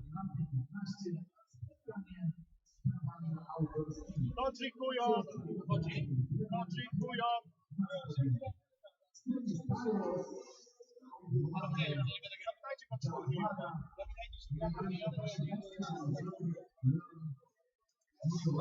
Hey everyone, what's up guys? Kiryu over here. I'm trying to get some of the players to play right now. We're waiting for Qjon, who is still playing his tournament match. Oh, he just stopped. Great. So we're gonna be having Qjon against Koji, Experience against Young Blood. Of course, Qjon has a lot of experience from different games, but when it comes to Guilty Gear, especially Xrd, he's still new. He's been playing for about 2 months. I gotta say, it works very well for him so far. It's been nice looking at his jam. And we're having a short button check first. After the controller check for Koji, finally we found something that's, well, properly usable. And okay, and Koji is on the left. Koji will be sticking to Kai. And this is an interesting matchup for a completely game unrelated reason, because for the longest time in the old days of Guilty Gear Accent Core, Guilty Gear Slash, Koji was actually dedicated jam player. He used to play jam all the time. And although Kai was always a character he would come back to, he spent the longest time playing jam. So while he is familiar with the character, I'm pretty sure he knows what to expect. Let's not forget that this is a different jam, and there may be a few tricks up her sleeve that Qjon is going to bring to the table, and jam sleeves are pretty big. So, right now, Koji, out of range for Hapu Shinsho, scores the hit with the entire towards P. Gets another hit. Qjon a bit flustered right now. Oh, back dashes from the jumping slash. Very good from Qjon, but gets hit by down towards H. Koji did not really have an opportunity to shine here with a combo, with a follow-up, but he did his best to keep Qjon in the corner, scores another hit, knocks down, and that's it. That's the end of the first round. The first round goes to Koji. Qjon not ready to block all those stun dippers, gets hit by the slide, and Koji confirms into knockdown. Very good combo. Not only does he get knocked down from the slide, but also from the stun dipper, but he also managed to land a seal. While in advantageous position, he still had it on the screen, which is important for Kai. Qjon scoring finally some hits, gets a short combo, tries to go for the dive kick mix-ups, oh, but eats charged stunnage. Shaking his head, not really proud with himself right now. But here we go, match 2. Match number 2, and Qjon scores early hit, very good, mixes it up with a charging of the DP. Now he has charged DP, fully invincible, and makes use of it, escapes from a bad situation, breaks Koji's defense, but here comes Koji with the aerial stun edge, YRC land into a short block string. Now the guys trade in a few hits, still mid-screen, trying to get the feel of the other player. Koji sticks to the aerial approach, but gets hit on wake up, bursts out, and finally hits. Jam hits Qjon with a proper two-word punch, with a follow-up into a knockdown, but does not mount an offense of his own. Qjon manages to run away, goes for a little bit of jump into back air dash mix-ups, doesn't quite get the hit, gets hit by the standing dust, and Koji goes for the offense. Qjon ready with the block, Koji ready with the throw, he's gonna start something and goes for another throw. Nobody could have expected that. I was sure he would go for charged stunnage or even regular stunnage into YRC, but Koji knew that was the obvious choice. So just to make things even more complicated, just to add another layer of mix-up, he just went for the throw. And here we're having another throw from Qjon, goes for the short combo, but doesn't quite get the ender. And it is very unfortunate for Qjon because he was having a good entry into an offense of his own, gets hit on his air dash approach by the stun edge. YRC's the Ryujin to get in, but unfortunately the range is just not there. Right now we're having a little bit of sweeps, a little bit of short block strings ending with the sweep, and Koji scores a hit, sets up another seal, but out of range to hit Qjon, and does not go for stun edge. And this allows Qjon just this one little breather. Unfortunately, that's it. Koji takes the match, and Qjon is out of the tournament. Okay, and next match, Backstaba against Chestnut.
Hey guys, I need to go for a short break, but I'm leaving you with the very professional Koji to commentate on the match. Jakbyś chciał zedytować Hi, grę, everyone. to tylko kliknij P1, P2. Okay. A kto teraz gra? Oni grają Backstaba i Chestnut. Okay. The next game is going to start in the next few seconds. We have Backstaba and Chestnut. Backstaba is showing some good stuff. He had a problem with a pad earlier, like all of us.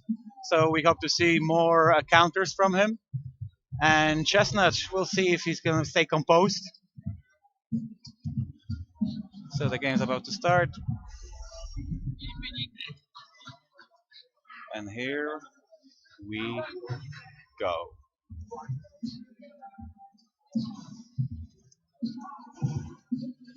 Okay, both players are ready. Fast slash. Sol is gonna stay aggressive. That was a little bit risky. I think that we're gonna see a lot of that in that fight. Oh no! I think it's a special move, carousel. What we see here. Who's gonna stay more composed and not gonna do? Okay, yeah, okay.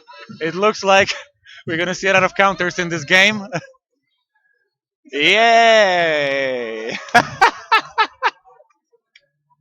That's a just counter. There's one extra point. You can advance in the bracket if you just do just counter moves. Okay, nice knockdown. What we're gonna do? Oh, that was poor. Sol's recovery. Now Sol has a chance to pressure a little bit. Nice recovery from Axel. Back to square one. Oh, he's giving him a chance to fight.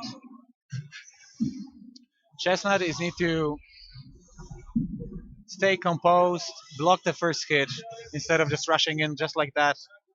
Yeah, Backstabber seems to control it pretty well. And that's 1-0 for Backstabber.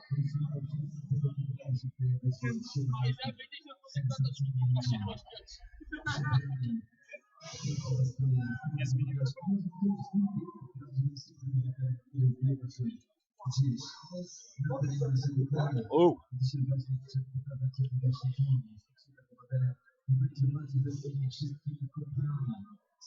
Now I was on for a second, guys. Dropped combo. What Axel's gonna do now? Is he gonna run in with a counter? No. Just a standard combo off an overhead on counter. Back to chains. And I think we're gonna finish that round with chains. Something tells me that the time's gonna end. Nice, nice. Ow.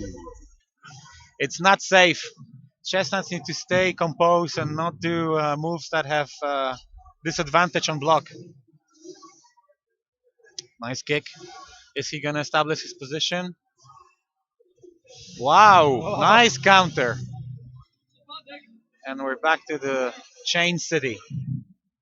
Nice counter hit, good combo. Ooh, reversal. Nice pressure. Sol needs to put some pressure on, but it seems that he's being stuffed with the counter hits. And last attack of the day. No, I was wrong. Looks like Backstabber's gonna close it pretty decisively. A bit of fun at the end. Command throw. And that's Backstabber 2-0. Good game.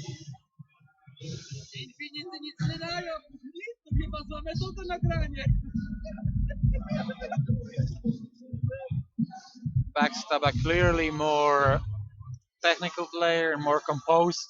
I think it's all about not making moves or whiffing moves. So the next game that we have, congrats to Backstabber. Good job. There we go. So Backstabber's advancing. I'm gonna update the brackets now for you guys.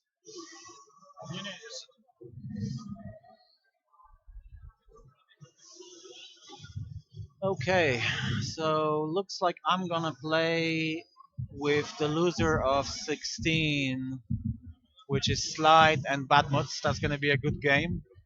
So we'll see which game we can start next. 15. So we're gonna have to start one of the round 3 games, which is a semi-final of the winner bracket. So either Fiduskin and Mace. Do we have Mace?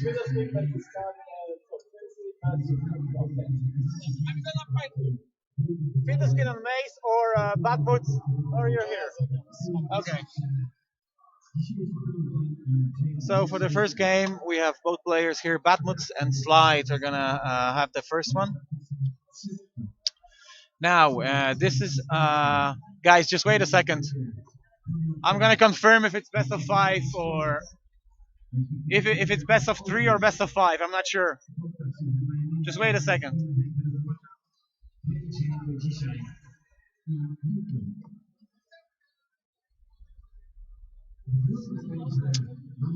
Okay, so as soon as we confirm on the number of games,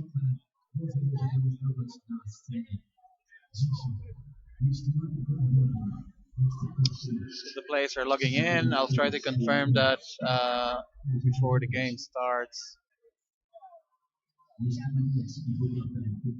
Don't start the game. Don't start the game. I'm gonna find out.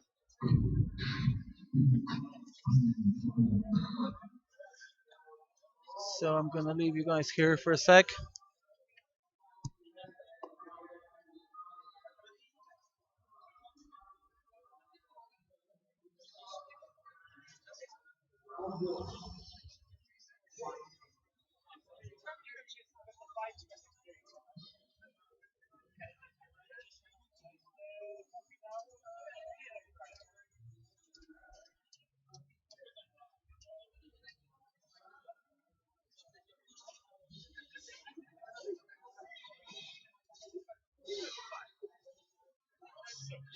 Best of 3.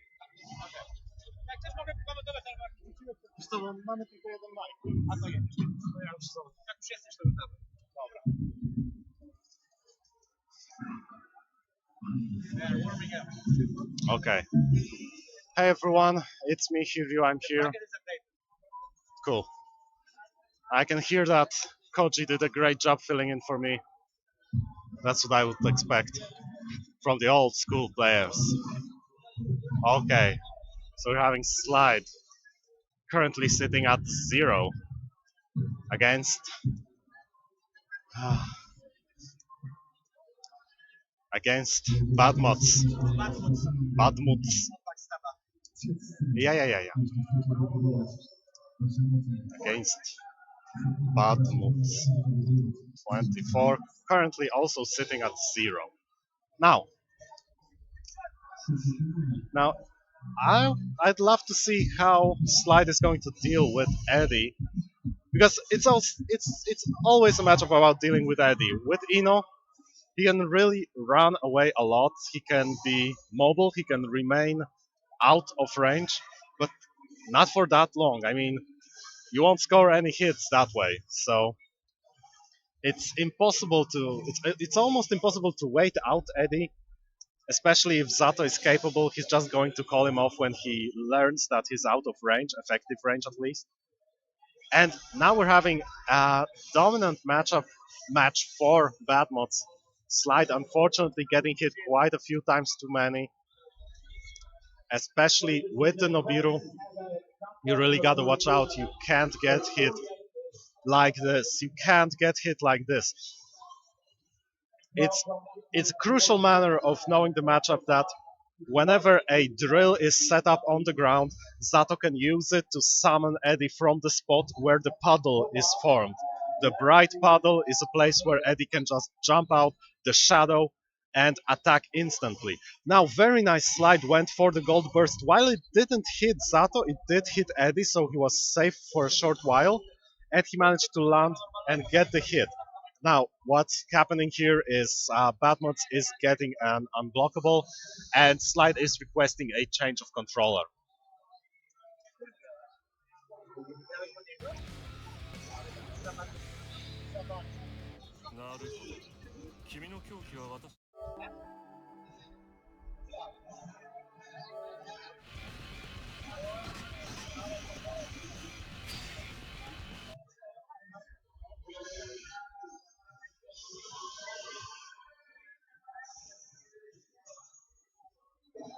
Okay, so now we're jumping into the second match. Again, this is still best out of 3, so whoever wins 2 matches will be the winner and will progress. This is winners semifinals. So this is round 3 of our bracket. We have 2 matches in this round. We have Fido Skin versus Mace, and what you're seeing right now, Slide against Badmots 24.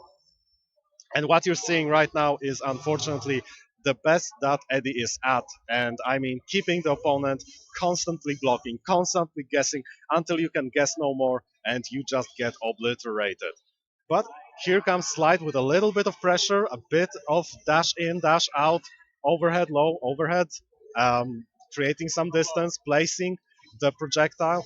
Oh, and he doesn't quite get the finish, doesn't get the ender. And it is very important with Ino to get the ender because she can easily put you in the blender in the very same situation that you had to guess before. Oh, we're having a nice confirm into a super. Now we're having a match and Slide is feeling himself. He's starting to get back his composure, starting to get back some of that confidence that's so needed in Guilty Gear.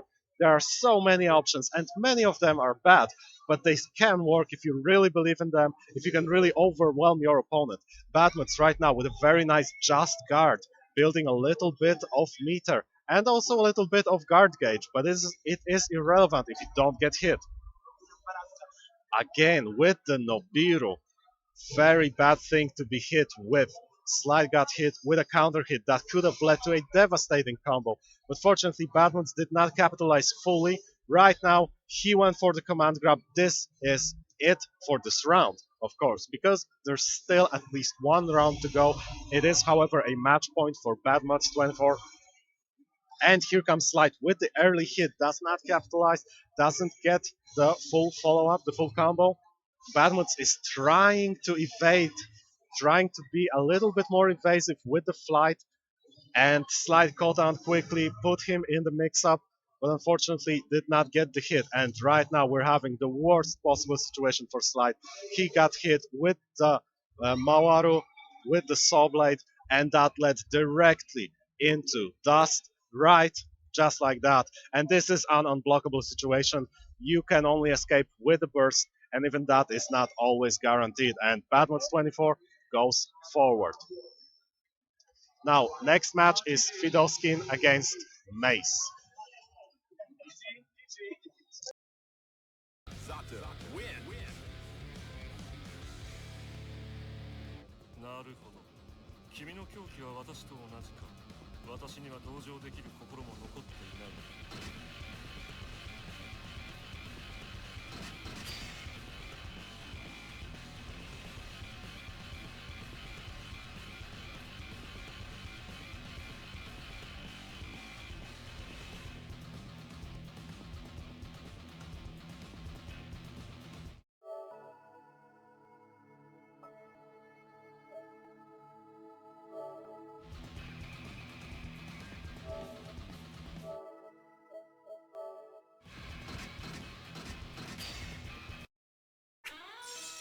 Versus.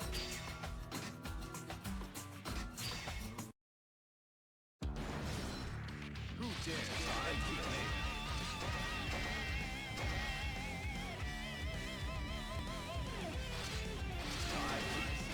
Arena. Kai versus Kai. Get ready. Heaven or hell. Duel. One. Let's rock.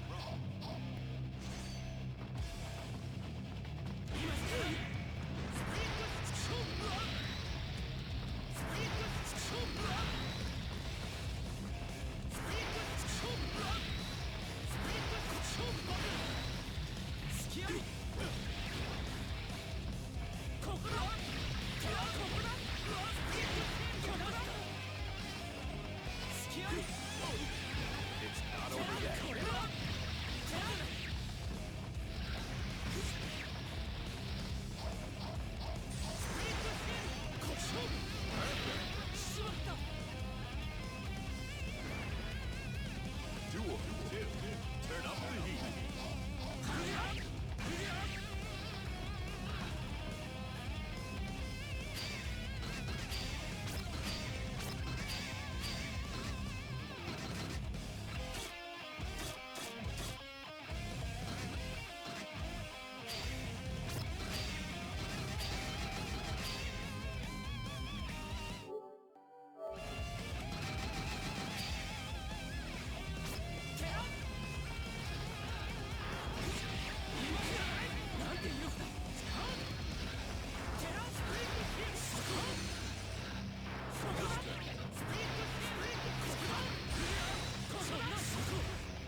線を過ぎて恐れ入る。もっとも姿を真似て傾けるほど。Hey guys, here you back in the house. We're still waiting for Fidoskin, but since he's playing his Street Fighter V match, we're gonna proceed with Slide versus Koji. Now this is a loser's bracket semi-final. Whoever wins goes on to loser's final and comes ever so closer to getting to the very grand final. Again, we're streaming right now from Łódź, from the International Festival of Comic Books and Games, and on top of that, this is Fighting Games Challenge 2016. Oh, let me tell you, it is a blast running the show here. But how about you? Are you all feeling good? Wanna talk about something while the players are getting ready?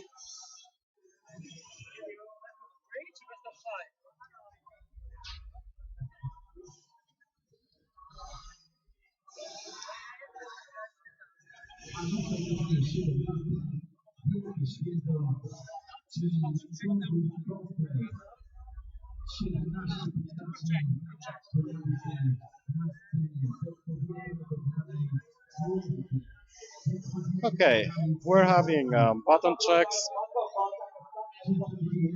And you know what? Let me ask you this one time. If there are still English speakers who would prefer commentary in English, or if it's just Polish people watching, because I can switch anytime, and if there's no English speakers listening, I'm gonna switch. If not, we'll stay in English.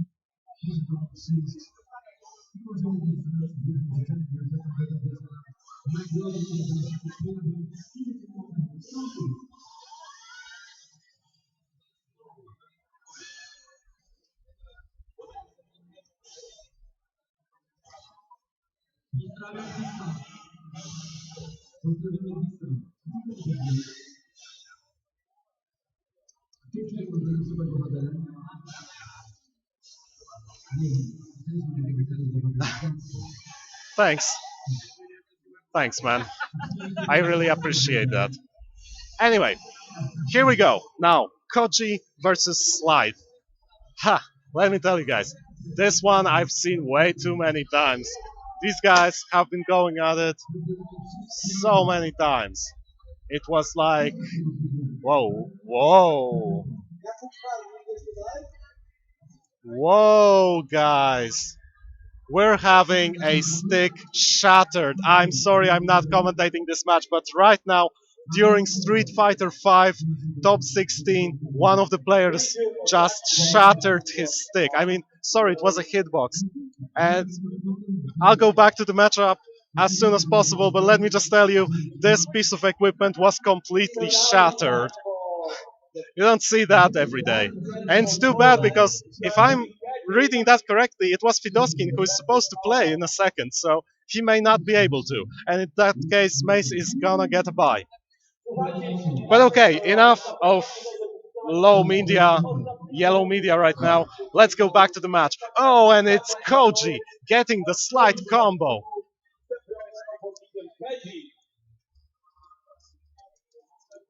Okay, right now, Slide going in with the low, but Koji ready with a block, low block of course, and he continues his assault. Slide now with his back against the corner, but manages to burst safely for only a briefest moment because Koji is following up with a strong pressure, unrelenting pressure. Many series of attacks, multiple hits, he was everywhere, and in every place he was supposed to be. Because he knew that when he's gonna use a certain move, at this distance, at this position, it's gonna work. That's the way it should be played, and that's the way these guys know their characters.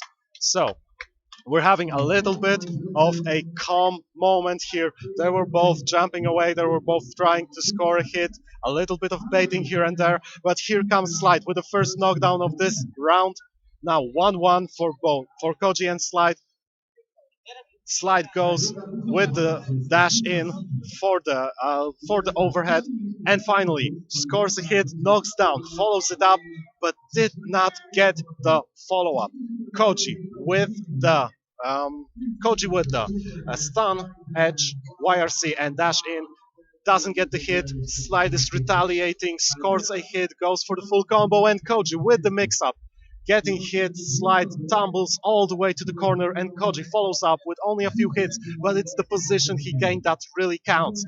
It's worth more than the damage in this particular case because they're both down on life, but not so much that the combo would have killed. So Koji took the position, took the advantage that it gave him, did not quite make use of it, but it's important that he knows what he's doing, and he's showing Slide that he is capable of winning this. Now Slide just manages to slither in this little note, very deadly projectile, the way you can really manipulate its trajectory. The vectors of attack change and you have to be mindful. And just like that, the first match goes to Slide, but you can't count Koji out, not yet at least.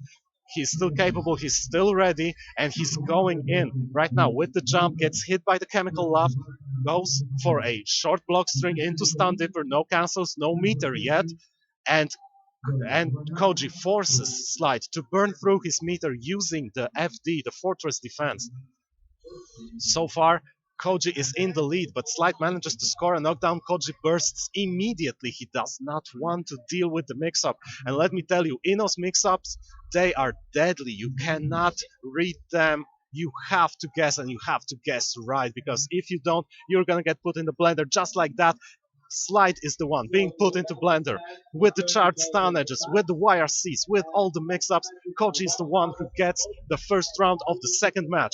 And right now, Slide starts in with the jumping dust into the vertical chemical love, goes for knockdown, scores another hit, and Koji is down half his life. Oh, but the dust projectile that he left in the air manages to outlast the chemical love.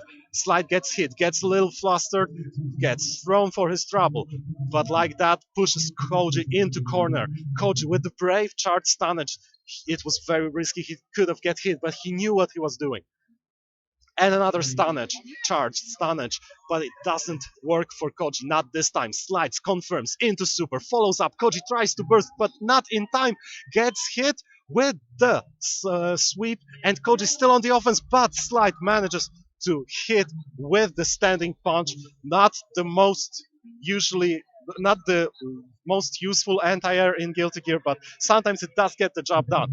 And now Koji on the offense goes for throw, goes for setting up the seal, and finally the stun edge with the YRC, but Slide was ready, goes for the cross up with jumping edge. Koji sets up the seal, follows up with an enhanced stun edge. Now he has the knockdown, goes for charged stun edge and knockdown again, mixes it up, goes for the frame trap, sweeps, and another charged stun edge. This is a very long string of pressure from Koji. He had this match right here. He was just a little bit too high to get that last hit, but he still manages to get there. He just barely managed to land and avoid the hit that Slide put out there. And now we're having 1-1. This is loser's bracket. Whoever loses goes back home, but whoever wins gets to proceed, gets to progress, and gets to put his eyes on the very prize of getting to the grand final. Now Koji starting with the towards jump K.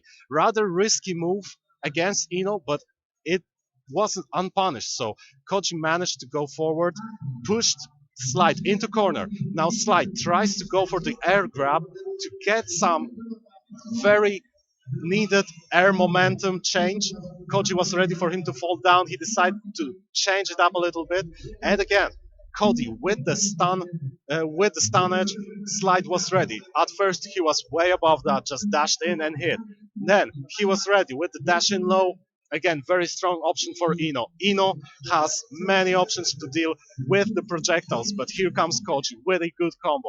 A short DP loop and gets the hit. Gets the hit with crouching K. Slide now flustered. He's on the ropes. He knows he has to make something work much better than he used to so far. Again, tries to avoid the projectile, but the projectile doesn't come. Now, Slide has to block. The charged stun edge enhanced version gets hit by the straight jump up K.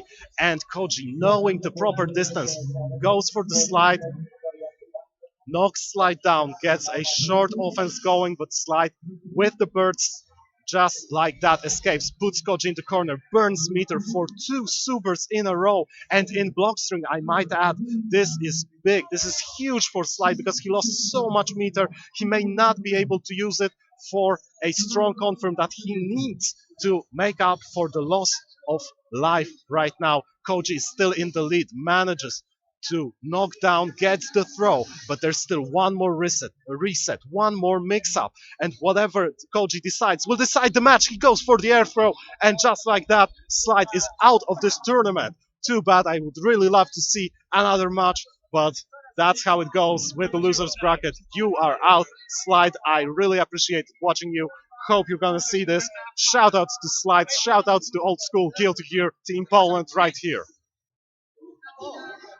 Now, what we're having over here is a case of me having to ask Fidoskin whether or not he is able to participate in the tournament. Please excuse me for just a second.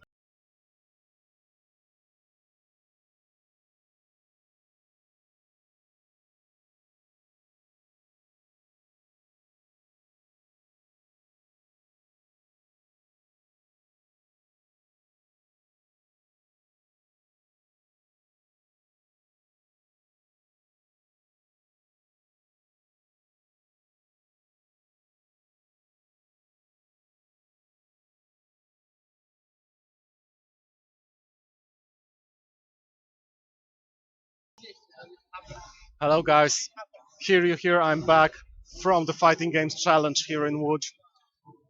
I can confirm that the matchup that you've been waiting for is going to happen. After all, it turns out that Fidoskin's controller is perfectly capable, it's working, so we're going on. It's going on, man. It's gonna be a nice showdown right here. So Fidoskin, 0 right now, and his opponent will be Mace, the very essence of Polish Guilty Gear, the old school player. I know, Mace, you haven't been into Xrd that much, but you can still pull off quite a match. So let's see if you can stop Fidoskin or if Fidoskin is going to stop you. Well, apparently yes. Now Mace going with Kai. This is a little bit unorthodox for Mace, but he did play Kai previously. It's not a character that he's completely unfamiliar with or anything of the sorts. So Kai is basically Mace's pocket character. He even used Kai when he was playing a money match against me back in the Accent Core Plus days.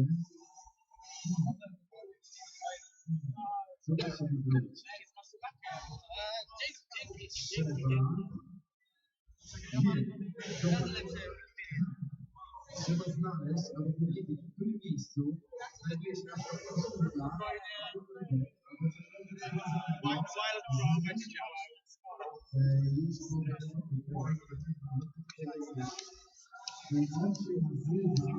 All right, and after that short little button check over here, we're going straight to the match. Mace playing Kai versus Fidoskin playing Leo Whitefang. Coś te Leo ga tsukamate. And after this first initial hit, Mace was able to reverse the flow of the match. Oh, but gets hit just once again. Now Fidoskin with an interesting optimal combo. Going in, confirming he had a hit against crouching character. Went for the better, a bit longer combo, a bit better setup. Right now Mace had his guard gauge almost completely filled up, but managed to score a hit and follow up with a combo that saved him. Unfortunately, it may not be for long. Fidoskin decides to burn meter to go for another mix-up. Mace was ready with the block, but after 2 or 3 blocks, well, you can't really block forever, right? Also, Mace does not have burst, while Fidoskin has his charge. Now, Mace's burst will return shortly, and just like that, both characters have burst now, both players can use them. Mace burns meter, goes for the charge stunnage, YRC continues into the Greed Sever, the Rainbow Attack. But Fidoskin is ready with the block. Very good defense from Fidoskin. You can tell that he had his first share of matches in this game. So, aside from that, He also does know Leo's matchups. Oh, mix-ups, sorry. Oh, and he gets hit. Mace still in the game. Oh, and Fidoskin got hit by the very last hit of the charge damage, but Mace was not ready to confirm. And with this one hit, with his back turned after the final hit, Fidoskin takes game number 1. Match number 1 goes to Fidoskin, but Mace decides to switch character. Maybe it's gonna work for him. Let's see how it goes. Of course, with Sol, you're free to go a little bit more ham. You can go a little bit more on the offense. With Kai, you have to be a little bit more like a manipulating prince or king. You have to think ahead, you have to progress a little bit more slowly. But with Sol, you can go ham. And that said, you still have to block. So let's hope that Mace can focus on his blocking a little bit more. Now, of course, Leo's character gimmick is that he can mount a very strong offense, almost unrelenting pressure, but his mix-ups are in fact a bit limited. When you get used to what he can do, when you get used to his animations, he really has to work to score those hits. Now, of course, blocking Leo isn't really the best option either, because of how he can mount his pressure, he builds up guard meter like crazy. So you can't really stay on the defense for too long. And it's true for all characters, but Leo can really wreck you, and he can really build up that guard meter quickly. And again, with another cross-up, another cross-up, another cross-up, another cross-up! And that's the second match, Fidoskin. So we're having the last match of losers round 3, Backstabber against Mace. Mace Backstabber.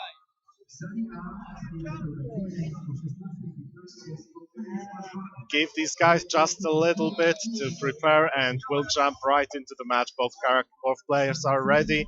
They're now connecting their controllers and we'll be having a match to remember.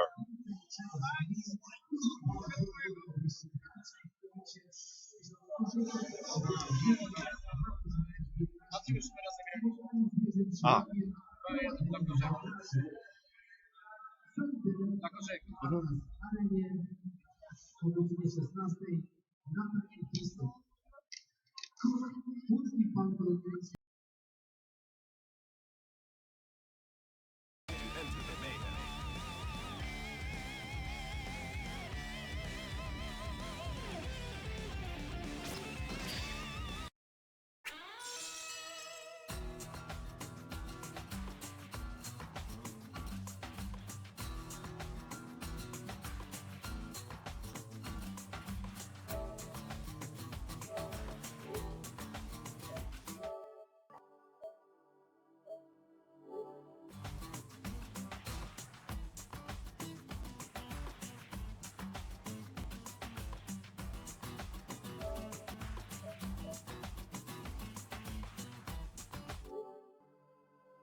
Who dares to enter the mayhem?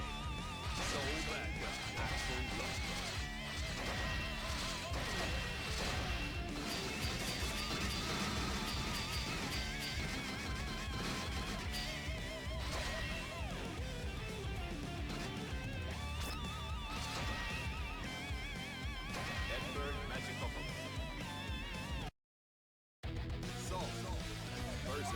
And we're back to the tournament, everyone. We're gonna be having a Mace against Backstabber matchup.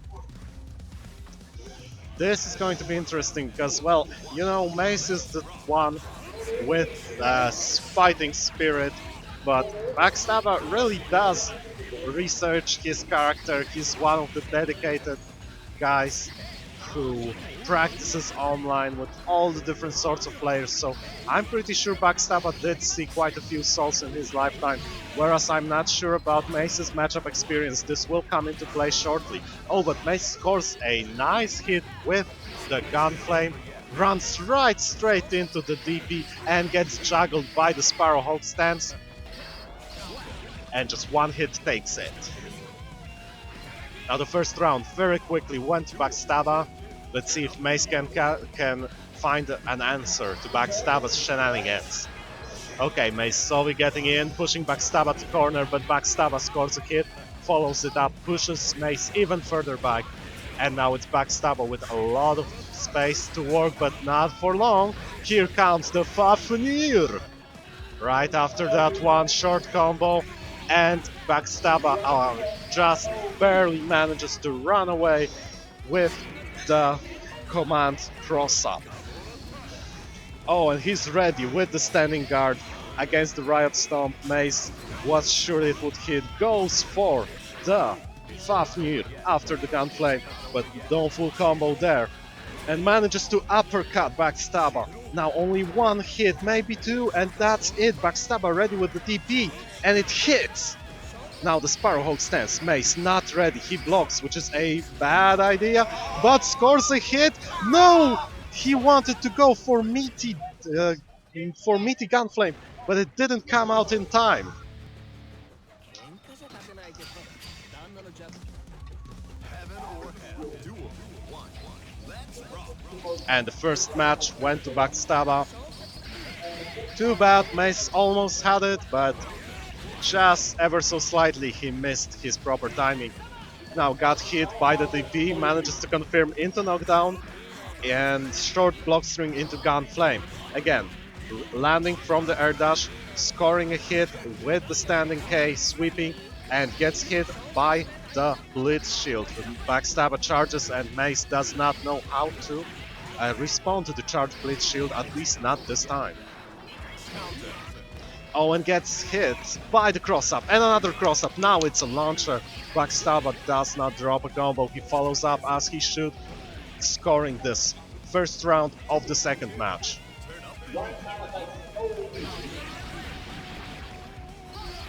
And just like that, we're getting another cross-up, another hit. Mace falls onto Backstabba with the jumping heavy, one of the best air normals. They mentioned that Sol does have a lot of amazing normals. Well, he does. Let this be known, and Backstabba answers. You want good moves? I'll show you unblockables, I have those, man. But Mace is not one to be flustered, although he does seem to get an amazing counter hit. That's one of those hits that, well, Daisuke just gave you this one, let's be honest. And so Mace goes for the wide throw. Backstabba has no burst, but the damage scaling kicks in, and Mace goes for the low air dash into kick dust launcher for a follow-up combo that's just enough to kill Backstabba, who still does not regain his burst.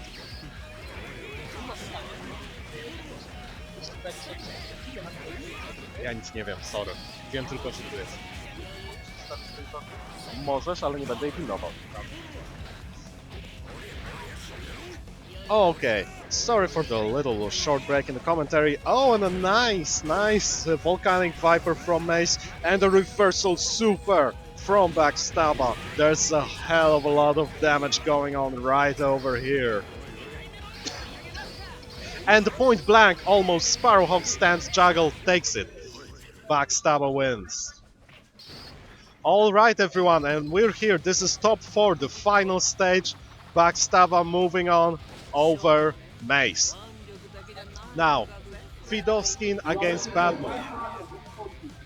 That's the next match.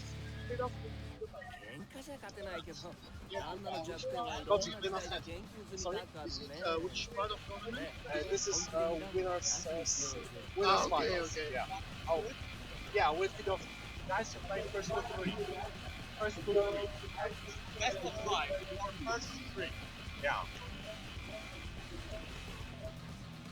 Okay, and we're entering the very final stage. This is top 4 right now, and in top 4 we are having Fidowskin versus Badmods24 and Backstabba against Koji. All the matches here will be played first to 3 for your amusement only, and I will be commentating all of them. I hope you're enjoying this stream. Let me know if there's anything we can do to make it a little bit better, and if not, remember to drop a line saying that you did enjoy it. It is important for all of us. So, anyway, so far we've had quite a few good matches, and it's only gonna get better.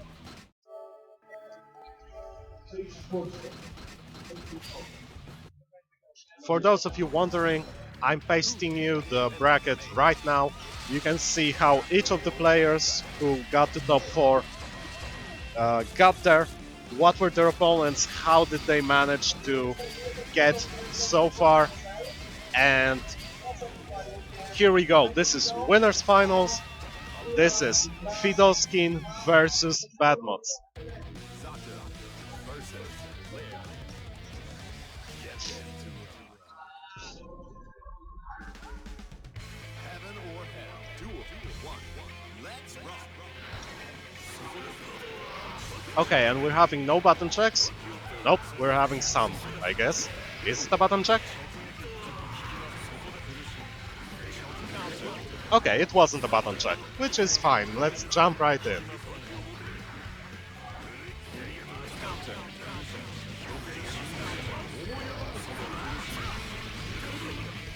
Okay, I made the game a little bit louder. I hope it's fine. If not, let me know.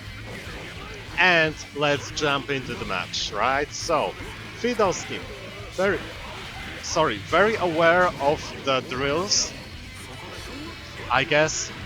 He's been to the mines a few times, he saw this and that. Oh, and the deadly setup with the projectile into command cross-up, and then you get hit by the command cross-up earlier than you would be hit by the projectile, which is kind of weird because just thinking about it, it should make it easier to defend, but there's so much chaos on the stream right now that you don't. And just like that, Fidoskin manages to land a crucial throw that lands Badmods Sato in the corner, leaving Fidoskin with a whole stage to work with. And of course with Leo, you want to be close, you don't want to run away, but sometimes you just need that little bit of space to get you going. Oh, and so Fidoskin gets hit by the Nobiru. Very deadly when it's a counter hit, but on regular hit, it's only deadly, you know. So, Badmods sending his Eddie to do the work, unsummons, and allows the Shadow to heal a little bit. Now, oh, Fidoskin gets hit by the Shadow P punch, and after that, it's a short sandwich combo. Now Fidoskin getting a little bit desperate, Badmods waited him out and managed to land that one finishing strike over here. Okay, and just like that, Fidoskin is unfazed, he goes Ongo. He just charges in, but that's how you should play Leo, and it's great to see a player who understands his character to such an extent that even if something he does is unorthodox, he knows it's gonna work. And Leo is one of the characters where you really have to rely on the unorthodox gameplay style. Because, let me be straight here, you'll get far with his basic mix-ups. But once you start playing against strong players, they're gonna expose those simple mix-ups. They're gonna expose them hard. And it's great to see that Fidoskin is utilizing all the commands of his character, all the moves, goes with the super through the Nobiru, but unfortunately gets thrown command grab even for his trouble. Now Badmods manages to land a hit after the command grab, takes the Shadow out, gets hit, lands the hit. Oh, and the counter hit down H. Very strong move if it hits counter hit. On regular hit, not so much. And it's the story with many of Zato's moves where they become deadly when counter hit is applied. So the first match goes to Badmods 24. Let's see where Fidoskin is gonna end up. He charges in but eats a Nobiru. Fortunately for him, Badmods does not finish the combo. He manages to get the second chance, gets the cross-up, goes for the mix-up. That's right, and he goes for a little frame trap. He made Badmods believe that he's pushed outside of Leo's effective corner, Leo's effective range, but he instead, Fidoskin used a normal with a longer range, got hit on Badmods. And in the meantime, these guys traded blows left and right. Everything is happening. Badmuts is ready with the shadow, with the sandwich combo, pushing Fidoskin left to right, and again, and with the towards punch, the anti-air, the mace, he gets the hit that he needed to win this round. Now, first match went to Badmuts. First round of the second match went to Badmuts, but Fidoskin, you really can't count him out yet. He's sitting very close to the monitor, very close to the screen, he's very focused, he really wants to get that hit.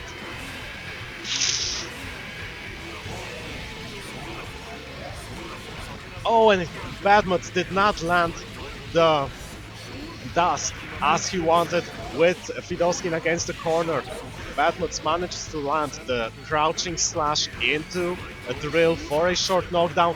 Oh, but he exposes Fidoskin for every one of his cross-up attempts. So many times Fidoskin tried to cross up, but Badmuts was ready with the throw. Now, this is not a very damaging answer, this may not seem like the best one, but you stop Leo's offense, and that's what you have to do. You really don't have to hit him hard, you just have to put him on defense and then wail on him until he falls. And that's exactly what Badmuts did. He waited out the offense from Fidoskin, found an opening, and just went ham after he exposed the opening.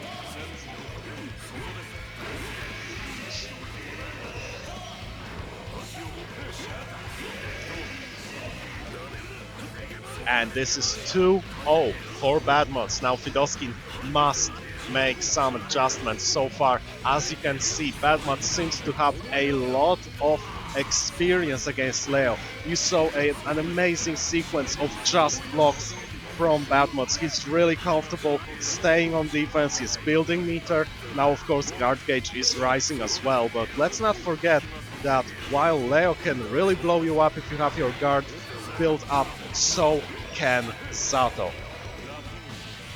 And right now Fidoskin is being put into the blender with the unblockable. Badmuts trying to fish for jumping dust hit, that would give him a good combo, short but strong. And Fidoskin in the corner manages to land a hit with the DP, but here comes Badmuts with the blitz shield, he's ready.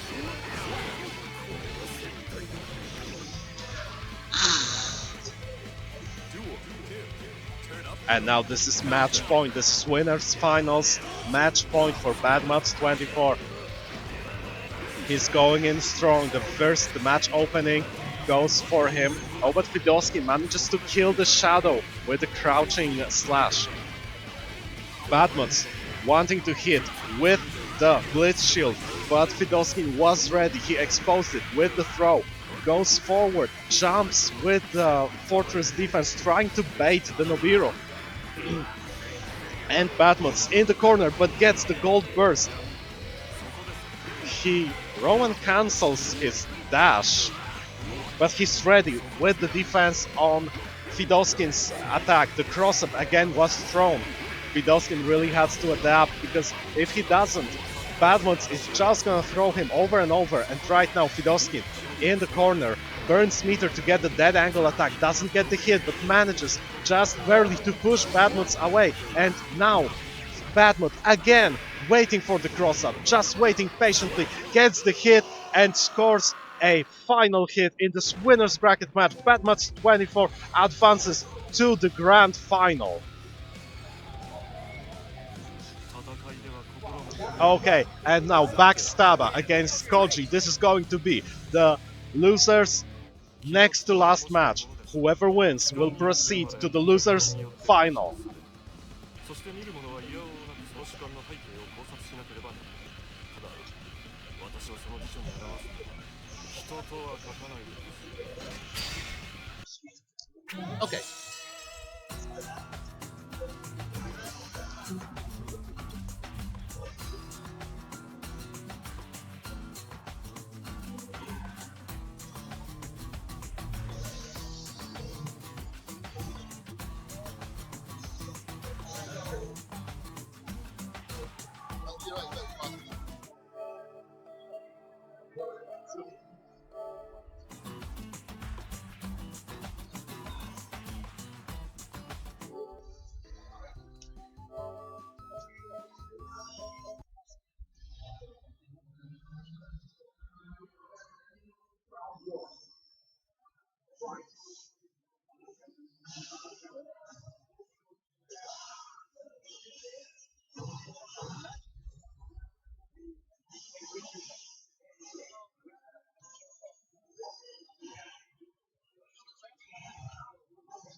Okay, guys, Hiri over here commentating the third last match for Fighting Games Challenge 2016 Guilty Gear Revelator tournament.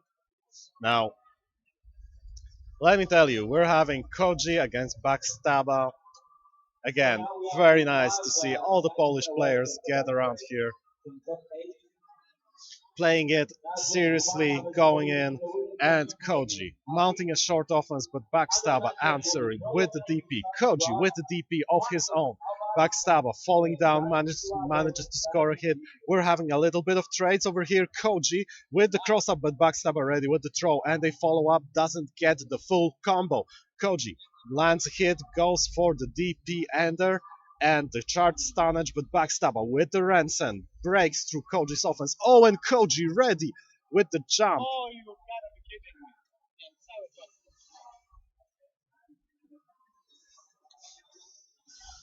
Okay, now one round all so far.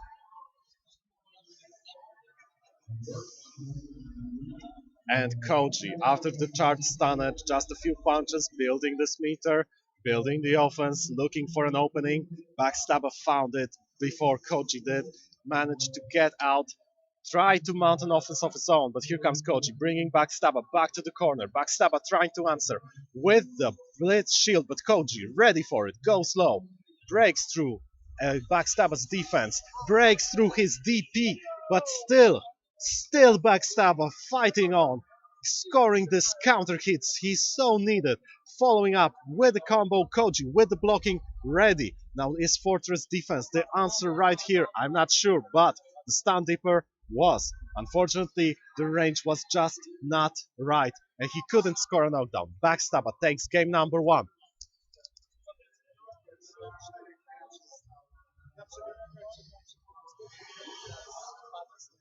And again, Koji taking it to the skies. Koji taking it to the skies, getting hit a few times, but manages to score the dust. The dust of Kai goes to the corner, and with the air dash, double high, double overhead, and Backstabber ready with the Ransom. YRC tries to escape, but just barely doesn't make it. Koji puts him back in the corner, and after that, Backstabber manages to run away, finally getting a bit of breathing ground here with the Ransom and the follow-up.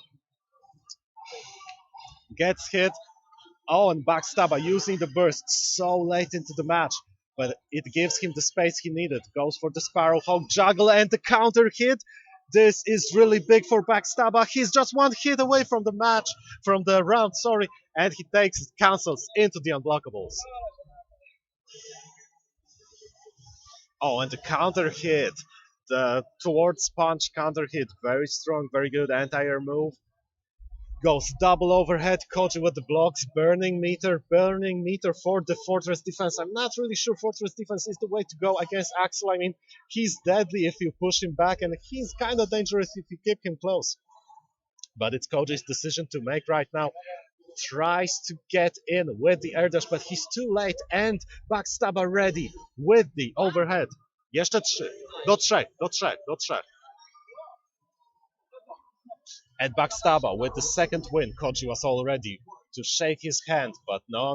We're playing first 2, 3 right now. And of course, the loser goes home, the winner goes to winners finals. Backstabber trying to go for the unblockable, but Koji was ready.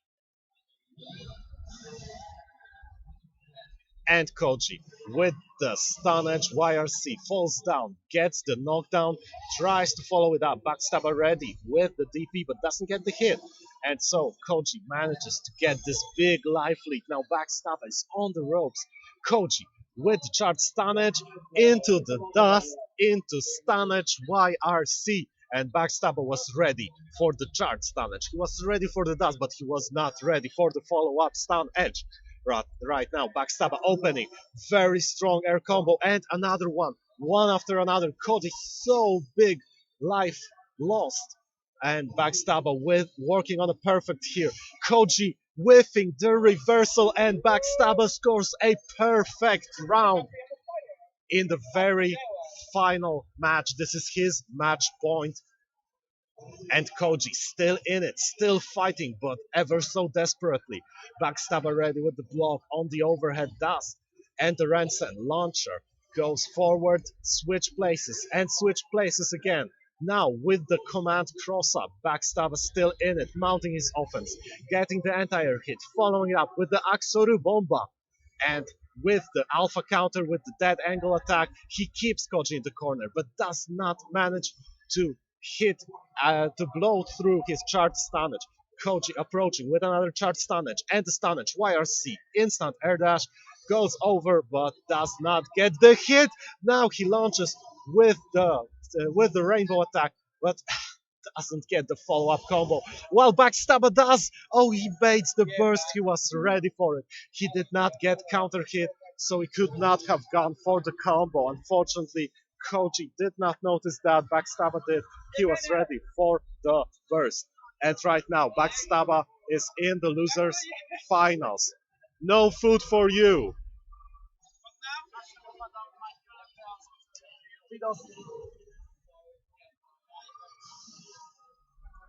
Okay, the next match is Backstabber against Fidoskin. Please stay put, they'll be here shortly.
Who dares to enter the maze? Male white guy.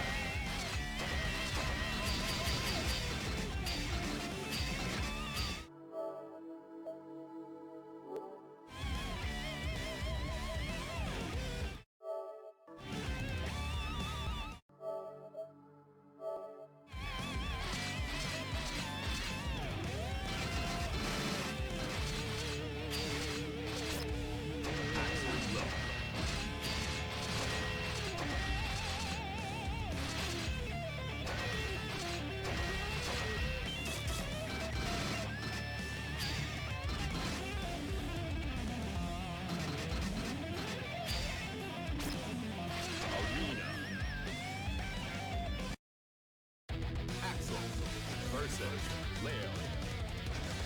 Get ready to rock. Hello everyone.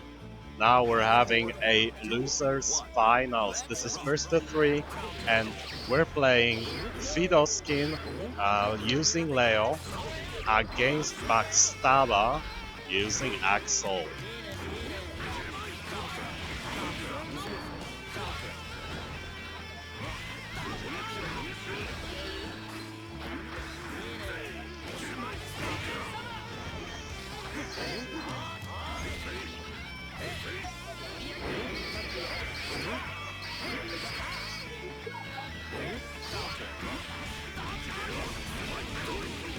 Okay, sorry.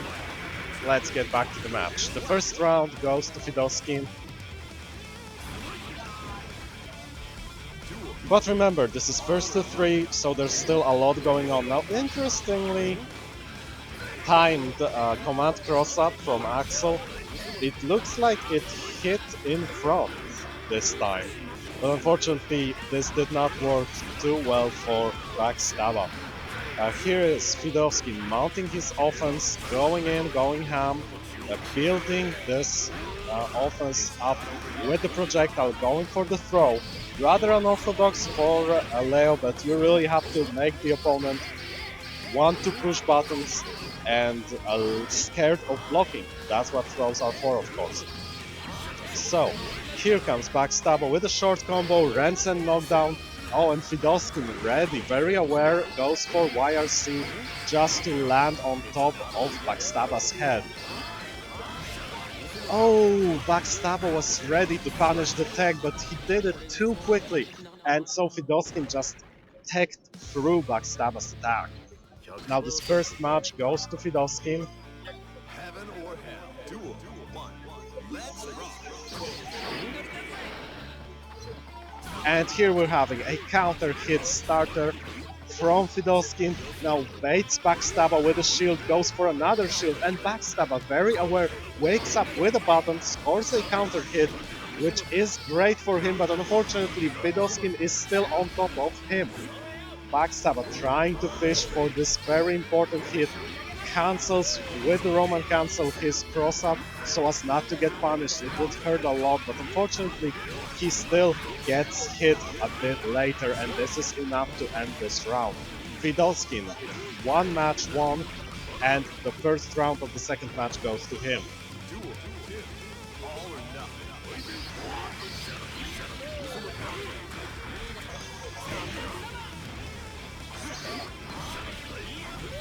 And okay, here we're having a bit of offense mounted by Backstaba, but unfortunately for him, Fidoskin runs away, scores an early knockdown, goes for the mix-up. And the DP saves him, but Backstaba answers with a DP of his own.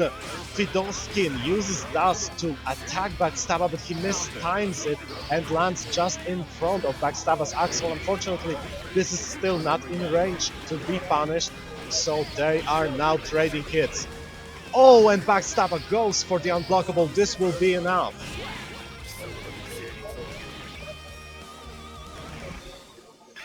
Duel 3.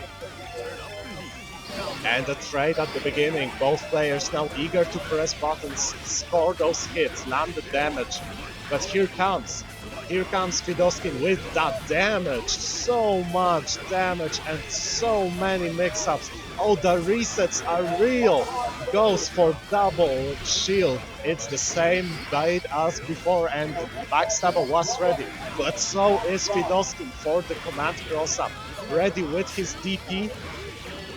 With the flash kick, Backstaba goes for the super. Doesn't get the hit, but Fidoskin does not get full punish.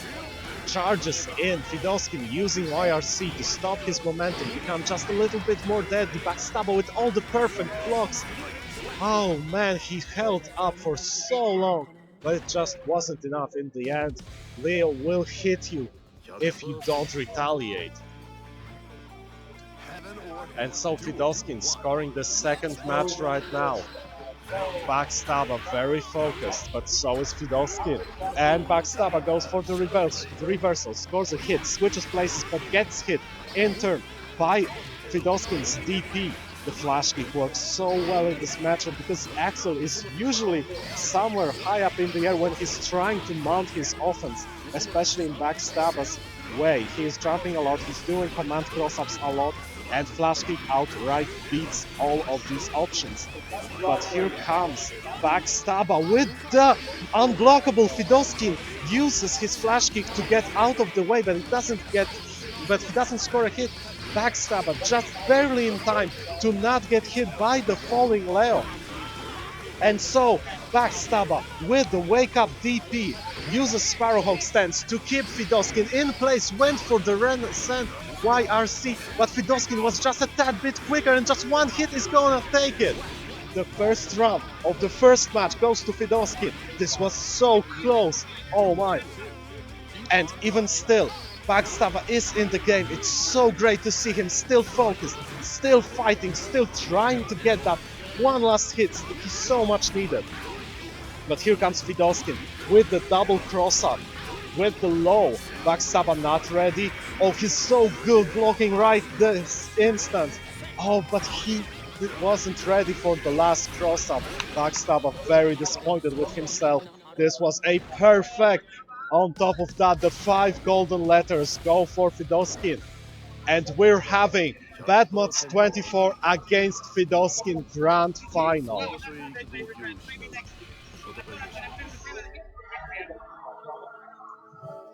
Now, ladies and gentlemen, as you can see, the competition is pretty much here. It's so bad that many people from Czech Republic, from Austria could not show up, from Germany as well. We will be having a much bigger bracket, but even with so few people, 12 players total, we're still putting on a nice show and some matches to remember. If you're watching, any one of you, you know, guys from Virtual Dojo Vienna, shoutouts to you. I love you all, guys.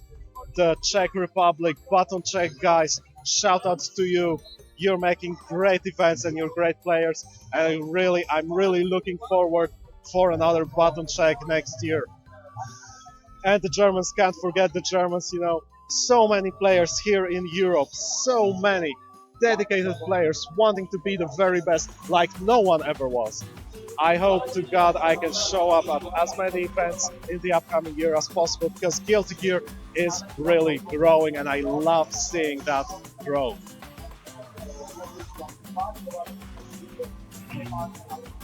And in the meantime, we're having Badmods 24 against Fidoskin Grand Final desu! So, minasan, kiite kure! Please watch this one. We're having Fighting Games Challenge 2016 at the International Fair of Comic Books and Games. The Guilty Gear Revelator finals are up right this instant.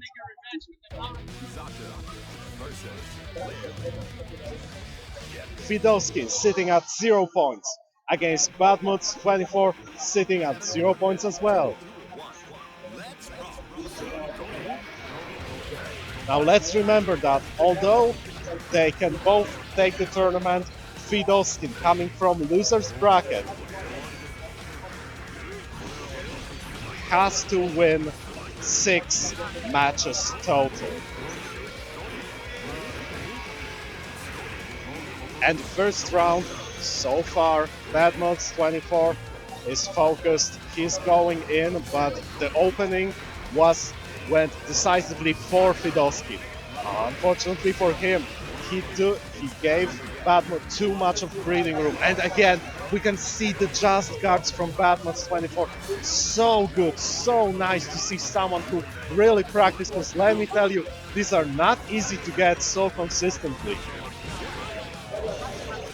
I myself, when I was practicing for Guilty Gear, wanting to take part in this very tournament, I spent 2 weeks just practicing instant block inputs, and sometimes I still mess them up. It's still a long road before I can pull them off. And just watching Badmods pulling off an instant block after instant block, it's so nice to see. And the first round went to Fidoskin, but the second not so much. It was Badmods24 who had the first hit, and after that, it's all the way to Cornerville with you. So just as the Shadow is doing the drills, the saws, Sato is mounting pressure, putting on mix-up after mix-up, keeping Fidoskin in the corner. Finally, he loses to chip damage. Okay, let's go. Third round, first match point for both of the players. Now, Badmod started with a very short offense, but it was Fidoskin who managed to get a serious knockdown. Although Badmod's very aware, uses the high jump to fly out of the corner. This is very important. You do not want to be cornered by Leo. Oh, and very nice. Fidoskin showing those little more advanced mix-ups, going for double lows, a little bit of a frame trap here, a little bit of frame trap there, and that's how you open up an advanced opponent with Leo. First match goes to Fidoskin. Heaven or hell, duel, one. Let's rock. Okay, and Badmod's going with the Mawaru. Fidoskin blocking it, still mid-screen. Badmod burns the burst, but gets full meter for his trouble. Cancels, baits the burst, but doesn't punish. Now baits the DP and punishes properly. Fidoskin is now pushed back, but still ways to the corner. Badmod's with the baits. He's going for a bait after bait in this round. And this may very well cost him because Fidoskin, he's going in. He's going in strong. Getting the hit, transitioning into an air combo, scores the final hit of this round, goes for the aerial combo, getting the first round. Now Fidoskin, one match, won. The first round of second match also went for him. Oh, but he gets hit with a very bad launcher. I mean, it's great for Badmods because he could deal as much as half of a health bar of damage. Now Fidoskin is still losing the battle of life lead. Badmod's maintaining a noticeable life lead. He can play it a little bit safer. But let's remember, this is Guilty Gear. If you get hit once, you're put in a blender, and Leo has a blender the size of Wyoming. So, Badmod's keeping his distance, trying to stay away, but does not block this very one hit, and this may well spell doom for him. Fidoskin attempting to bait burst, does not get it. Badmod's manages to recover, but he does not get a chance. Gets hit again, and just like that, Fidoskin takes match number 2. Heaven or hell, duel, one. Let's rock. Now Badmod's very careful right now, starting with a back jump into backdash, releasing the shadow but unsummoning him just a second later. Gets the knockdown of the drill, baits the DP, and Fidoskin goes for it. But again, a very small punish. Finally, Badmod manages to get a hit from the towards P, scores a short combo, puts Fidoskin in the corner. Fidoskin quickly escapes and gets the hit, baits with the shield, but doesn't follow up with the second shield, and Badmod reads it. He risks going for standing H, but the risk pays off. And now he has Fidoskin sandwich, goes for the shadow command grab, and that's it for this round. Badmod taking his first round in this set. Finally, he needs it. He needs to get his head into the game. He needs to stay on top of Fidoskin, and just like that, he manages to do this. Puts Fidoskin into corner, combos into dust, very heavy damage, but Fidoskin is ready for the teleport with the air grab. Picks Badmod's up, now Badmod's in the corner, but escapes using a burst. Blocks perfectly, but doesn't get any punishes. Goes for the blitz shield, and at the perfect moment too, Fidoskin had no meter to answer with a blitz shield of his own. And now Fidoskin in the corner with his back against the wall. He's on his last legs. Now any hit may lead to that one combo that's gonna give Badmod his first match of this set, but Fidoskin is still blocking. But you can only block for so long.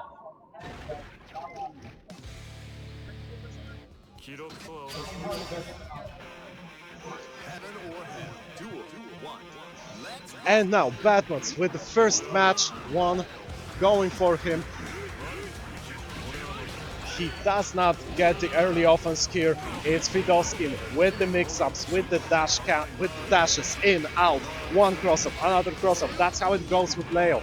Now Fidoskin a little bit on the defense, but Batmans did not have a proper situation to set up strong mix-up, so he had to just rely on the pressure itself to do the job. Gets the hit. Fidoskin gets hit by the anti-air. Now he has to watch out because that's not the first time he got hit with the anti-air. Oh, Fidoskin using his trademark double shield bait. He gets the hit of the shield, but unfortunately for him he was too far away to get the proper full animation reversal. That doesn't matter, however, as he still gets the hit, he still knocks Batmans down and finishes the round. This is match point for Fidoskin.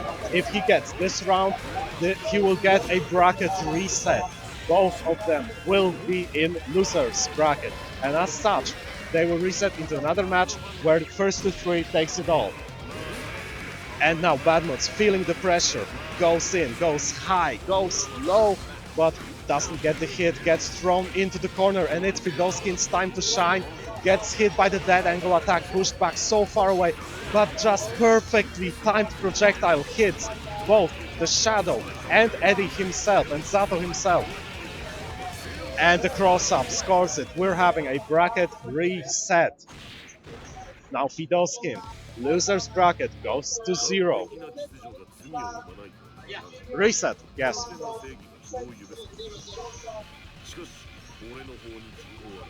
Batmans get a little bit of coaching, while Fidoskin is focused. Doesn't have anybody with him to coach him, but nonetheless he's keeping himself focused, he's keeping the eyes on the prize, and rightfully so, he's very close to winning it all.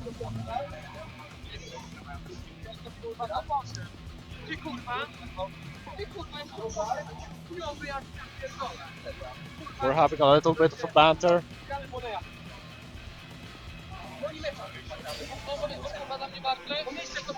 Chcecie grać na streamie?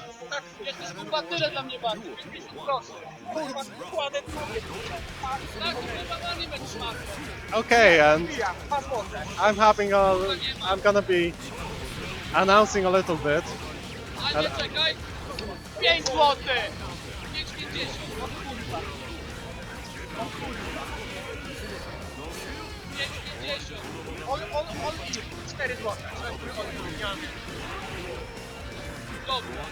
Okay, and now, after the reset, they were both going in, trading hits, and now Batmans ready with the block after the cross-up.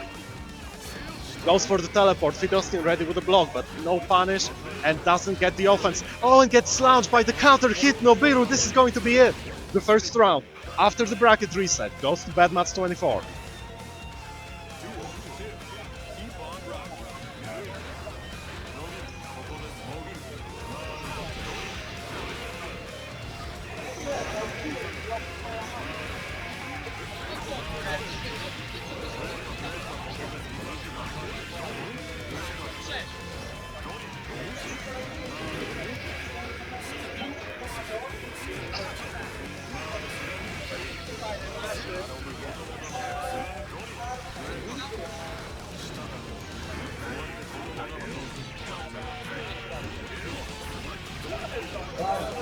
Okay. Okay, guys, so the first...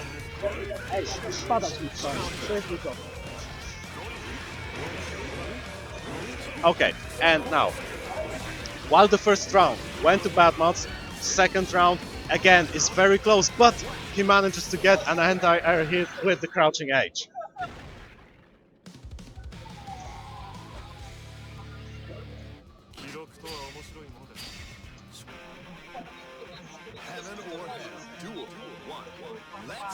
And now, the second match of this grand final. First one went to Batmans 24. And now, both players a little bit further away. Fidoskin setting up the heavy projectile, trying to get in, but it doesn't work for him. Uses his jumping dust, YRC, to get in, scores a knockdown, baits exactly the same as this previous time, and exactly the same as previous time. Badmats24 was just a little bit outside of the range of the Leo's reversal. However, this doesn't matter right now, as Fidoskin gets in with an air dash, manages to score a round. Starting trade goes in favor of Badmats24, sets up offense, but Fidoskin finds an opening, goes for the flash kick for the DP, breaks the offense of Badmat, and launches an offense of his own. Finally, starting with low, goes for the cross-up. Badmats is having none of that, goes for burst. Fidoskin just barely evades the anti-air from Badmats, continues his pressure so relentless. Now Badmats is having a flashing guard gauge. If any hit lands on him right now, he's going to be in serious trouble, but he managed to use the time from the pressure with the eddy to lessen his guard gauge buildup. Oh, but here comes Fidoskin with the Roman cancel confirm into another mix-up, goes for the combo, finishes it up, and the cross-up takes it. So, it's 1-1. Now, this is the grand final, the very grand final. We had a reset with Fidoskin winning 3-1. 3-0, sorry. Now we're having 1-1. This is anybody's game right now. So, let's focus. Let's see how they go. Badmats, burning burst rather early in the match. This is good for him. He pushed Fidoskin away. He has time to set up his offense. Sacrifices Eddy. Baits Fidoskin to shoot a projectile at Eddy, while Zato himself uses aerial approach to get in, score a few hits. And so, in the meantime, Eddy recovered. Fidoskin, Badmats could mount a solid offense right now. Again, uses the range on the crouching slash, just the tip of it, to hit Fidoskin from so far away. He was unprepared, now went into the blender, got hit by the spiral saw, but still not the end. Oh, Badmats' very wise use of the dead angle attack and launches Fidoskin high up into the air with the Nibiru. But now it's anybody's game, gets a counter hit, doesn't get another follow-up, but Fidoskin gets killed by the chip damage from the drill.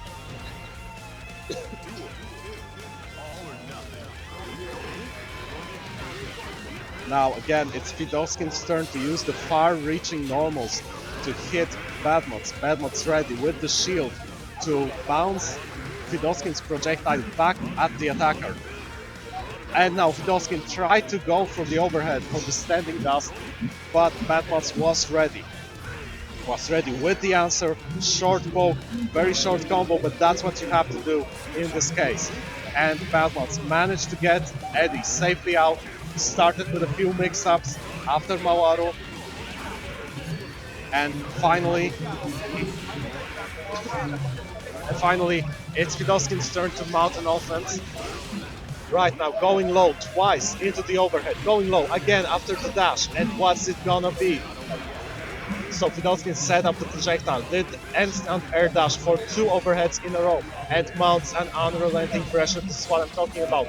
But Badmats did manage to score a hit. Unfortunately for him, he was within range of just 1 flash kick hit. Oh, and Fidoskin runs right into Nobiru, gets counter hit, full half health damage. This was about 200 points of damage right here. Now Fidoskin with the offense sets up the projectile, runs in, launches the dust, gets hit, and Badmats landing into another reset situation, mix up, blocks it, goes for the burst, launches Fidoskin all the way away from him, sets up the shadow, sets up the drills, and another unsummoned Eddy healing very quickly right now. But Fidoskin finds an opening, hits Badmats, and launches with the throw, lands the throw, now hits with the low. Badmats is 2-1. This is potentially the tournament point, and Fidoskin is the one who needs to land the 2 wins.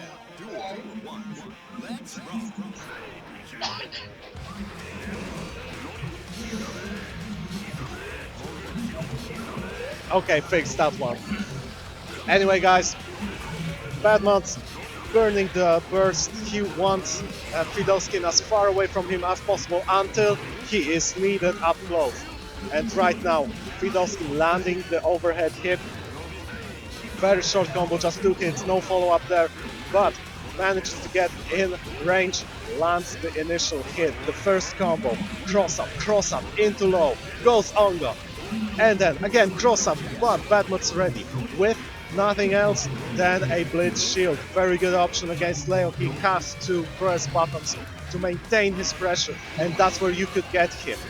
But unfortunately, it's maybe too little too late this round, as Badmans scores a hit with the counter hit, crouching heavy, lands the offense, goes for the mix-up. Unfortunately, he's within the range of just 1 flash kick. He was ready, he was baiting that, but Fidelskin didn't go for the flash kick. He was ready to wait it out and score this one little hit that he needed. This is tournament point for Fidelskin. The next round, if it goes to Fidelskin, he takes Fighting Games Challenge 2016 Guilty Gear Revelator tournament.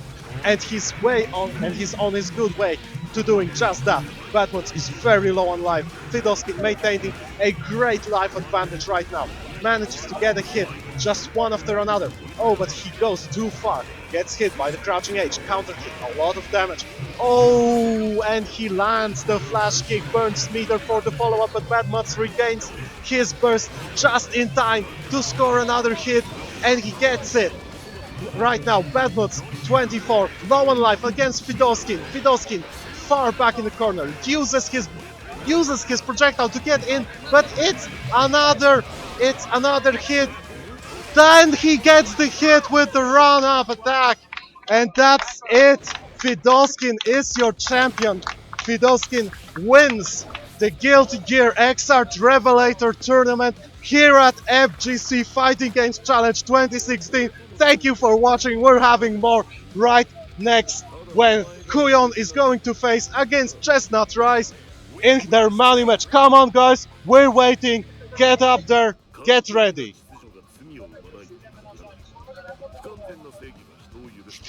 どilu gracie? Do 5 chyba zagramy, zróbmy zdjęcie.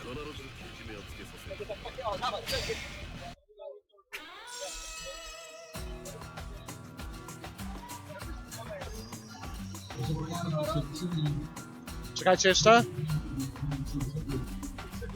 Okej.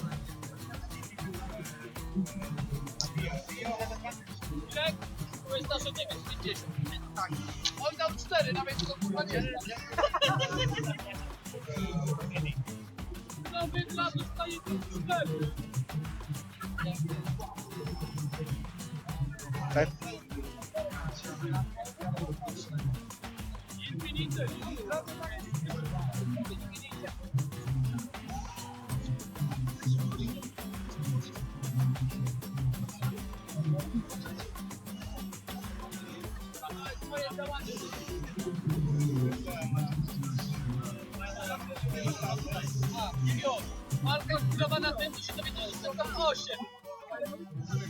Okay, guys. Now we're gonna be having a little money match. This is gonna be first to 5 between Qjon and Chestnut Rise.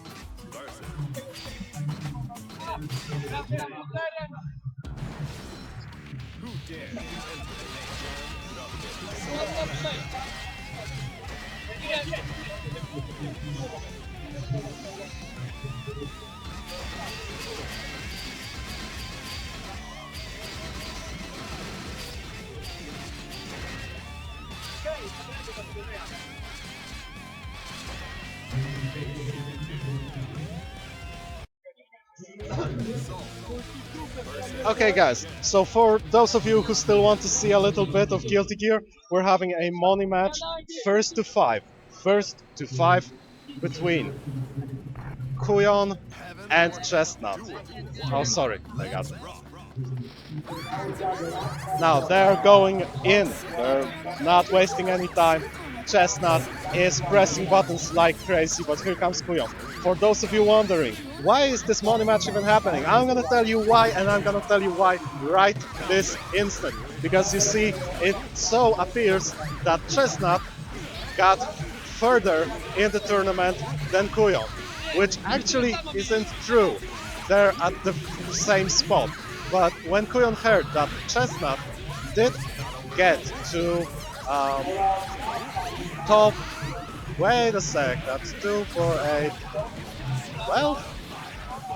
Okay, well, when Qjon heard that Chestnut considered himself a top 8 material, he went ham and demanded money match on the spot. So this is not some grudge match that's been boiling in. No, this is on the spot, just plain emotional reaction from Qjon, who does not believe that his opponent is at all a top 8 material. And he may be right, let's see who is. Right now Qjon is mounting a strong offense. Oh, and Chestnut tries to go for the Riot Stomp, but Qjon was ready with the towards B anti-air. That's first match going to Qjon. Heaven or hell. Duel 1. Let's rock. And I mean, you know, it's cool, it's cool. You know, money matches. Like, Qjon is thinking to himself, I'm gonna press a button, I'm gonna press a sweep. I like the sweep. The sweep is what I like, okay? So, oof, he tries to go for the command dash, but this time Chestnut was ready with a heavy slash, stopping Qjon mid his tracks.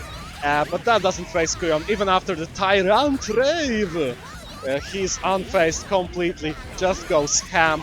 He knows that his buttons are gonna win. I'm gonna press down H. I'm gonna press down H now. Oh my god, I was not expecting him to not get hit by my down H. I need to adapt. How can I adapt? By pressing the down H and confirming into the damage.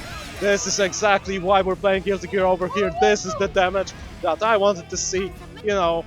The first round of the second match going to Qjon just like that. He thinks to himself, hell, is he the only one who can burn meter for supers? No, I can burn meter for super too, and I'm gonna do that.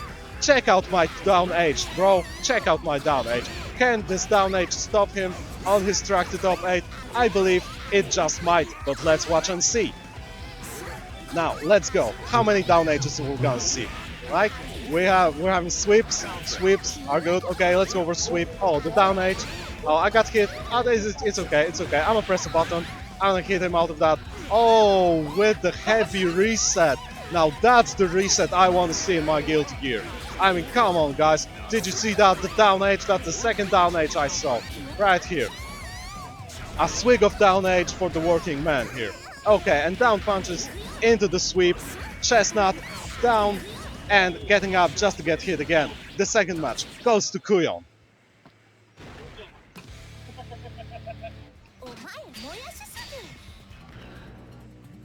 Heaven or hell. Duel 1.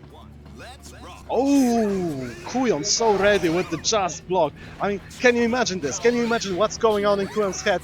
He's thinking to himself, I know every move that my character has, but I also know every move that his character has. So what can he do, or what can I do to break his initial offense? I cannot do anything. I am positive he is going to score the first hit, so I'm going to give it to him. But I'm going to perfect block it. I'm going to let him know that I knew what he's gonna do. Just like that. And Chestnut is so unfazed that he's actually not noticing the heavy mind games going on. Right now, he's just thinking to himself, oh yeah, I scored the first hit, it was blocked, oh whatever, I'm on the offense, I'm gonna kill him. Of course, no killing of real life people is going on here, we're just talking Guilty Gear. And just like that, Qjon misses the super. Well, that was unexpected, but it turned out okay for Qjon. Anyway, right now, Chestnut thinking to himself, last time I started with the far slash, very good opener, I got the hit, so how about I don't do it this time? I'm gonna mix it up, I'm gonna go for the gun flame. Oh, whatever, I can go for another Riot Stomp. Oh, what can I do after the Riot Stomp? I'm pretty sure I can just go for Bro. I can go for the dive kick. Unfortunately, Qjon knew that as well, so he did the down H, brother. He did the down H, and let me tell you, brother, this down H is what's gonna win this matchup for Qjon right over here. And anyway, oh, Qjon trying to go for some mind game shenanigans. That's not gonna work, brother. You gotta make it work. You gotta get inside his head. You gotta feel the Blitz Shield, man. You gotta feel the Blitz Shield. And right now, Qjon is feeling everything. He's feeling himself, he's feeling Chestnut. I think he slipped a little feeling hand somewhere next to Chestnut. Or maybe it was Chestnut's hand. I don't know. Nobody knows what's going on anymore. We're going ham. This is nice. Anyway, what's going on right here is Qjon going ham with the backdashes. He knows his backdash is the way to go. He's believing in the backdashes. Oh, and the Chestnut with the command grab, with the wire do throw. So slow, man. But it doesn't matter, it didn't hit. Qjon is ready with the unrelenting offense, with the Bruce Lee style. Oh, he's going in with the oohs and ahs, with the aye! Another hit scored by Qjon with the air dash. And goes for the down edge. Goes for even more screaming and shouting. I mean, is this Hypers or what? We have Bandito Boringa over here, but it doesn't help Chestnut. Chestnut is on the ropes right now. Another round going for Qjon. Chestnut trying some psychological offense. He's screaming, he's shouting, he's talking to Qjon. Qjon is unfazed. He just wants to win it. He knows the money's on the line. He knows the respect is on the line. And that's what matters over here. It's all about respect. Qjon saying, you're not top 8 material. Top 8 material deserves respect and you don't. Therefore, you are not top 8 material. I'm gonna prove that to you. And I'm doing it just like that. Unfortunately, he does with the follow-up. Chestnut is going ham. He's like, I don't care what I am. Am I top 8? Am I not? I don't care. I'm gonna do the Bandit Bringer. That's how I roll, dog. You better get used to it. With the Riot Stomp, I'm gonna go for Bandit Bringer. Would I have whiffed if you did not hit me out of it? Probably yes. But what the hell, I'm gonna do it anyway. Oh, you scored a hit? That's nice, that's nice. How about I ignore that? How about I block everything? I know what you're gonna do. With the anti-air hit, check them out, dog. I have the anti-air hits. Unfortunately, so does Qjon. So that's the 4th match going for Qjon. That's 4 wins straight. If Chestnut doesn't make a miracle happen, if he doesn't pull off a miracle and a great comeback, it's gonna hurt. But Chestnut switches characters to jump. Kurado Berry jump this. Anyway, we're having a little bit of a breather. We're having jump. Very nice artwork. Check this artwork, man. This is great. I hope you're having fun. I hope you know that this is all for the fun. I mean, it's fun for me, but not for them. It's very serious for those two players. Qjon is treating this match very seriously. He's just going in. He wants to win it. He wants to win it with style. He just wants to wail on Chestnut. And Chestnut going out with a DP, guessing correctly, hitting Qjon. There's no perfect this match. You want to win, you better earn it. Qjon burning meter for the super. I mean, he's basically laying an offering to the gods of damage using his meter as sacrificial lamb. And right now, burning the burst by Chestnut, he just falls to his doom. By the way, if you haven't played Doom 2016, do check it out, it's an amazing game. And in the meantime, Qjon, who is using the color he intended, they both picked the same color. Qjon got the right one. Mounting a very short offense, it's Chestnut who scored a few hits here and there. Let's see if he can keep the offense going with the throw and the follow-up combo. Almost, not quite, but almost. I don't think he got all of that. But you know, with the game, with Guilty Gear, it's all about the resets, it's all about psychological advantage. So I'm thinking that Chestnut might have dropped the combo on purpose to get into Qjon's head. Let's see. Let's wait and see if he takes this round right here, because to be honest, Qjon is doing really well, but he's not winning this just yet. And just as I was saying, Qjon took the match 5. This is the 5th one. So guys, I'm here for you. I'm probably gonna be commentating some more on a Street Fighter tournament, or if not, maybe on Mortal Kombat or Tekken. I don't know what's happening. I've done my fair share here. I hope you were happy. I hope you were happy with the tournament and everything else. Again, I was hear you right here with all of you. Thank you for participating. Thank you for watching. This was the last bit of Guilty Gear we had here at the Fighting Games Challenge 2016. I'm spent. I have no voice. I have no thoughts. I don't know where I am. I don't know what I'm doing. I'm going to take a break, get a grab to bite, and I'll see you guys. Stay beautiful, stay real, and you know what? Play the goddamn game. Play Guilty Gear. You know, I mean, there are so many cool games. I respect playing different games. I respect playing Street Fighter, Tekken, or whatever. But you know, if you have the time, if you have the will, play Guilty Gear. Come to Poland, play the tournament, show up. Let me know. I'll be with you. I'll be with you any day of the week you want. After I don't know midnight or wherever I finish my job. So, oh yeah, and if you're having a tournament somewhere in Europe, drop me a line. I'm gonna be there. Thanks, guys. Stay beautiful. Stay strong. I'm with you.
A masz ten mecz z jego brudami taką